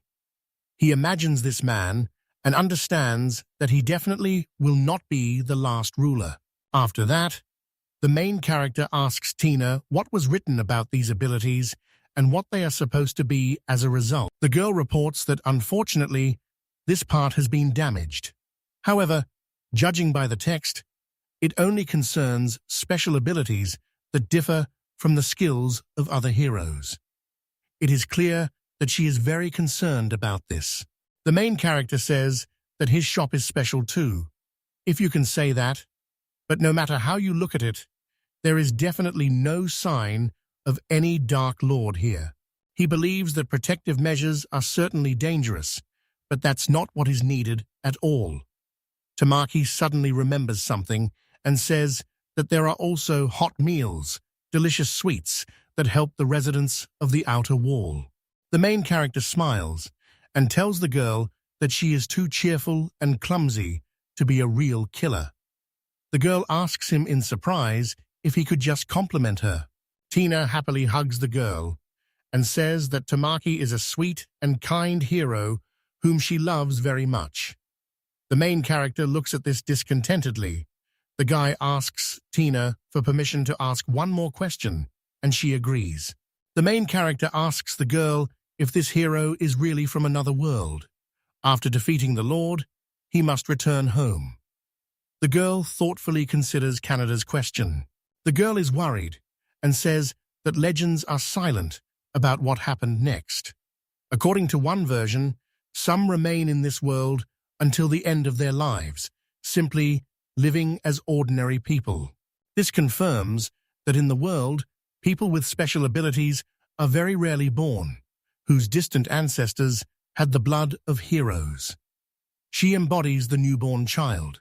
The main character understands these words and remembers the girl. She thinks, if this is true, then perhaps everything Crusade said was true. Kana tells Teeny that Queen Grandil said there is powerful magic that can return the heroes to their world. The girl asks about the queen again, admits that she knows nothing about her, and apologizes for it. However, Grandale is a respected kingdom that has been conducting hero summoning ceremonies since ancient times, so it is quite possible that it has received some secret magic from another world that others are not even aware of. The main character says that in any case, as she has already mentioned, they will now have to defeat the Dark Lord. Tamaki admits that this is the whole story, and she is a little scared, and suddenly Tina simultaneously addresses Kanata and Tamaki. The girl looks at her two friends with concern and asks if they defeat the Dark Lord, will they both return to their home world? Her friends are surprised by such a question. The main character suddenly remembers that he wanted to go home, but at that moment, the girl unexpectedly covers his mouth with both hands. Suddenly, she drops her hands, hugs herself, and apologizes to the two sitting next to her. She asks if that is why they are moving forward now. First, they need to head towards the alliance of 3 Western countries. The main character and Tamaki carefully watch the girl. Then, it's time to get ready for the journey, and Tamaki decides to help Teeny, while the main character thoughtfully contemplates something of his own. The main character becomes curious about what the previous heroes thought in important moments. When the time comes to make a choice, he looks up at the sky. Then, they finally moved on. After several weeks of travel, they reached the Gorge of the Dark Lord, before which stood a signpost. Their entire squad is surprised that the bottom of the gorge is completely invisible. It's frightening to even imagine that there could be demons down there. These are the same demons that served the Dark Lord in ancient times and miraculously survived. They are as gigantic as the caddises, or perhaps even larger. The main character believes that the Dark Lord who once controlled him was probably a cool guy, even cooler than Cadiz. He asks Tina how he could have been defeated at all. The girl replies that there is no mention of this in the old books, so she is also curious to find out how it happened. The main character says that he heard something similar during the hero training program classes. The guy turns around, notices that Tamaki and her horse have disappeared, and asks in surprise where she has gone. He is shocked by her disappearance. Tina tells him that as far as she remembers, Tamaki was planning to go on a reconnaissance mission. The girl had asked her to be careful back then, but the boy didn't pay attention to that, and now he asks Tina if she is serious. The main character thinks with annoyance that she has been acting independently for a long time, and he immediately remembers how she constantly left him and their friend for the cat or food. The boy tells Teeny that he will go look for her and that it would be better for her to rest for now. She agrees and asks them to be careful. He also nods to the girl who stayed with the horse. Then the main character walks forward along the gorge, looks around, and suddenly notices something. He notices a silhouette and realizes that here she is, good that she hasn't gone far from them, and suddenly something shocks him deeply. The main character is confused because he sees a girl crying, screaming, and banging on an invisible wall. Someone laughs and tells the boy that he is alive, and the boy just stands there and silently observes. Next to the girl, who is locked in a conical crystal, stands another 2 people. One of them, on the right, smiles and tells Canada that they haven't seen each other in a long time, referring to him as the guy from the store. The main character freezes when he realizes that Kanamori and Natori Mitsuki are standing in front of him. The girl in glasses is a shield mage, and she looks very serious. Kanata thinks she is a quiet and simple girl in glasses, but in reality, she is a true stalker who adores Kuramochi and constantly watches him from around the corner. Both are looking angrily at the boy, and he realizes that they are just 2 modest, obedient assistants in glasses, mere servants, and even Mitsutsuki is with them. Kanamori reports that due to the wide coverage of the protective field, One can find the right person or group of people, and with the help of the protective barrier, it is possible not only to isolate them, but also to suppress their abilities. He asks the main character if it surprises him. Mitsutuki starts to really get angry at the guy. Tamaki sits withdrawn and doesn't understand what is happening between them. The main character realizes that Mitsutuki is angry and that her ability is at work. Kanamori reports that they have already captured the vice president. This greatly worries Tamaki. Kanamori claims that he is the biggest criminal in Grandale. He promises that Kanada will definitely pay for his actions. Kanamori smirks disdainfully and points a finger at the main character. The main character angrily shouts at him that he has been unjustly accused. He responds with irony, "Oh, how scared I am. All criminals say that." The main character asks what kind of justice it is if he takes people hostage. This makes the guy even more furious. Kanamori asks the main character not to sink to the bottom under the pressure of the water. If he manages to hold on and win, perhaps the girl who was locked away will be released. The main character reflects on this proposal. Then, Kanamori attacks the main character and uses a dark water stream. A huge mass of water is directed at the hero. Tina sits and remembers her friends, recalling all the moments they shared. She thinks that if they defeat the Dark Lord, she will have to say goodbye to both of them. Next to Tina, her horse is calmly chewing on something.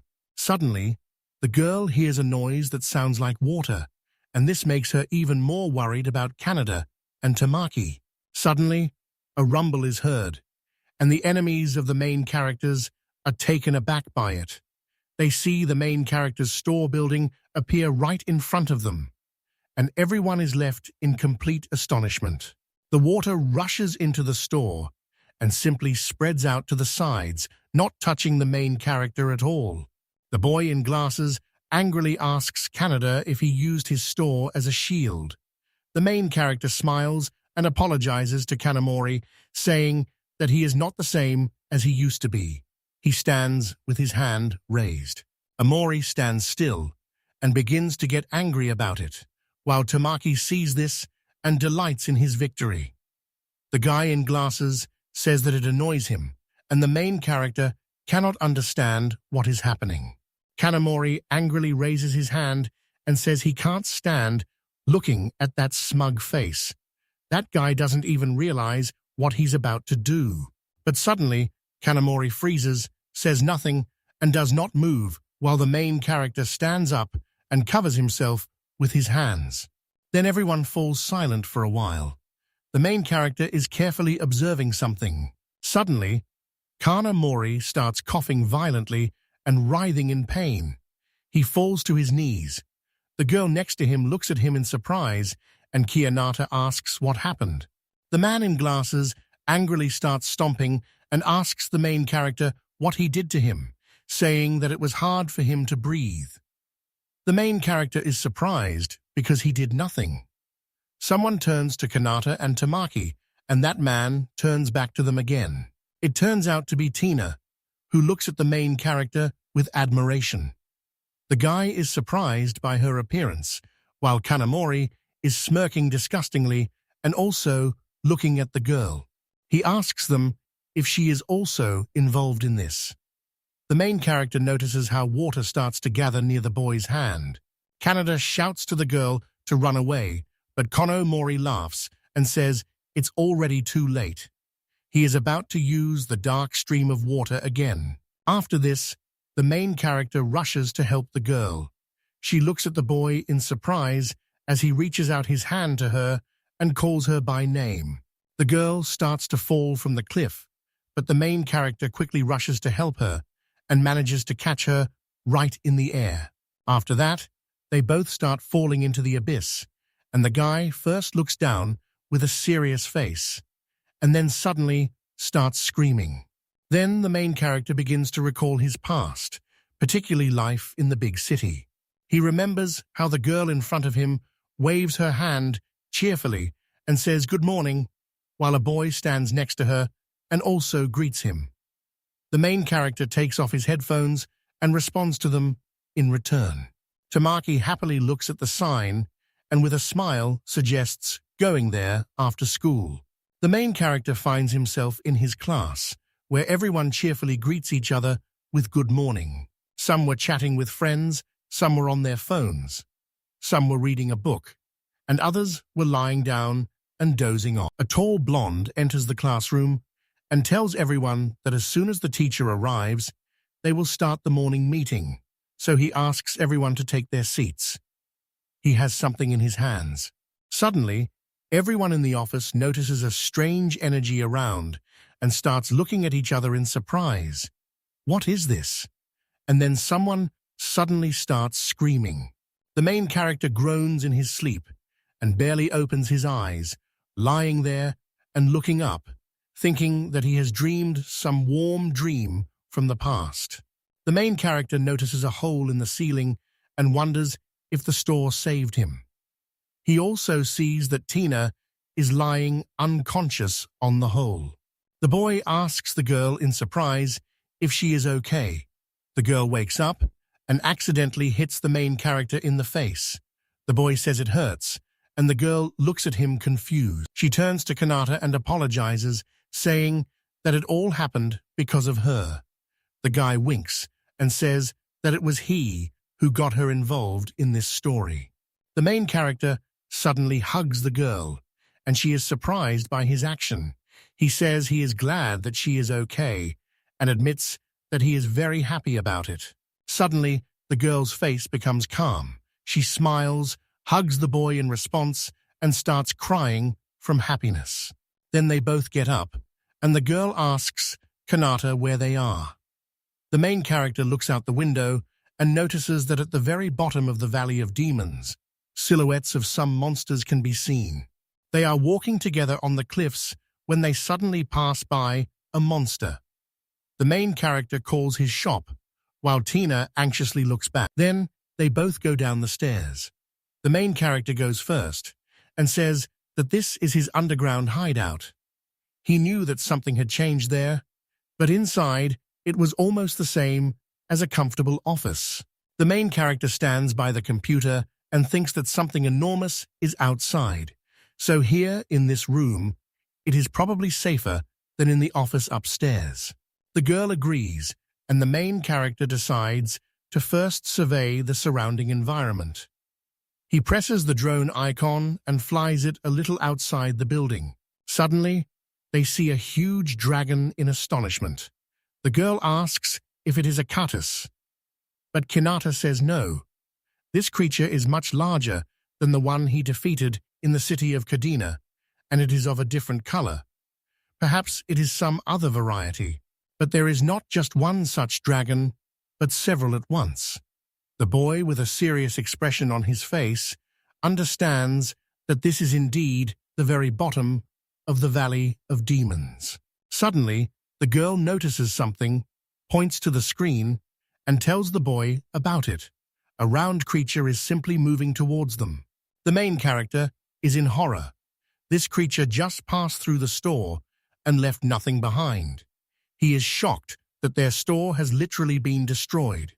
The girl is also standing there, frightened. The girl looks back and asks why the storage remained intact then. The main character notices this too. He says that even when the store was destroyed, there were no vibrations or sounds from the outside, so it is possible that this place exists separately from the store itself. The room they are currently in is surrounded by complete darkness. The main character thinks that this is a strange mechanism, but it's good that it exists at all. Something tells him that this convenient thing seems to be preparing for future problems. She decides to find out how high they can climb.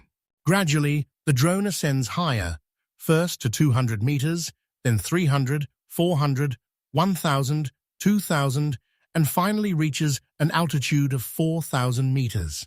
The main character says that the depth here is very great. The girl notices a light, but suddenly something explodes, and the drone's image disappears which greatly surprises both of them. The main character wonders if this is the same demonic enchanted seal that TK spoke of. She said that if one falls under the influence of a demonic curse and ends up at the very bottom, it is impossible to escape from there. The girl says she sees this for the first time, but it seems that a powerful, magical barrier is set further ahead. The main character asks in horror if this means they will never be able to escape from this valley, and a message appears on the screen stating that there is no signal at all. The main character and the girl run forward in fear. The boy shouts to Tanya that they need to run faster. The girl is very scared of the situation. Canada shouts to Shadow to use a lightning dash, and the girl agrees. Then the boy calls out a store. The store appears right in front of them, and they quickly rush inside as a huge dragon looms behind them. The girl calls the boy to hurry up, while the main character reaches out his hand somewhere. As soon as this happened, the walls of the store shattered into pieces. They were torn down by dragons. Claude Pa pierces everything that comes in his way. The main character falls down the stairs and smiles because he thinks it's good that they are moving to a better house. Tina screams his name, while the guy lies on the floor thinking that this is just some incredible game. The dragon looks at the door it holds in its paw with surprise. Did no one even mention that their supplies had at least been replenished? The main character hears some squeaking. The system informs the guy that the store level has increased. This surprises him greatly. Then the same notification comes several times in a row, and each time the main character is surprised. He thought it happened once, but here it is, one after another. Tina looks at the guy in surprise. The main character admits that his level unexpectedly jumped by 4, and the joyful Tina says that it's just wonderful.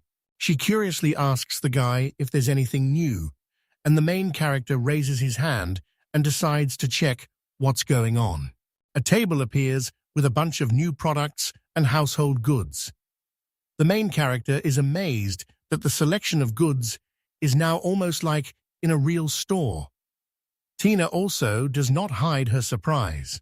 The main character is, of course, very happy about this, but now he needs something other than food. Of all his belongings, he has only one shower cabin. He goes inside and imagines what the bunker looks like. The boy asks the girl if she is giving him a choice in such a hopeless situation, and questions where the strong weapon is if even their store is almost destroyed. Canada hid under the table and covered his eyes with his hands. He apologizes to Tina and says that he might not be able to save her. He lacks strength. The girl asks him not to lose his composure. She takes the boy by the hand, smiles, and says that it would really do them good to take a shower. She assures him of this and looks happy. Everything is fine. The boy looks at the girl in surprise and calls her name. She happily offers him something to eat, as she brought a lot of tea and sandwiches with her. The main character asks if there is anything to eat here. She replies that she brought a lot of different food, specifically because of this situation. Tina smiles and suggests to the guy that they think together about how to get out, advising him not to panic. She says that when you eat, your mind clears up, good ideas come, and even in a chasm, everything is not so bad together. So they will lift their spirits and move on. The main character feels a bit uncomfortable about this. The boy tells the girl that she is right. It's still too early to give up. He thanks her for her constant support. Tina replies that she is glad to see him in a good mood again. The girl smiled widely and admitted that they hadn't spent time alone together for a long time. And the boy asked what she had just said. Since then, they began to live as recluses in an underground shelter. The girl was taking a shower. They had attacked and defended many times, but his level had only risen by 1 position. This upset him greatly.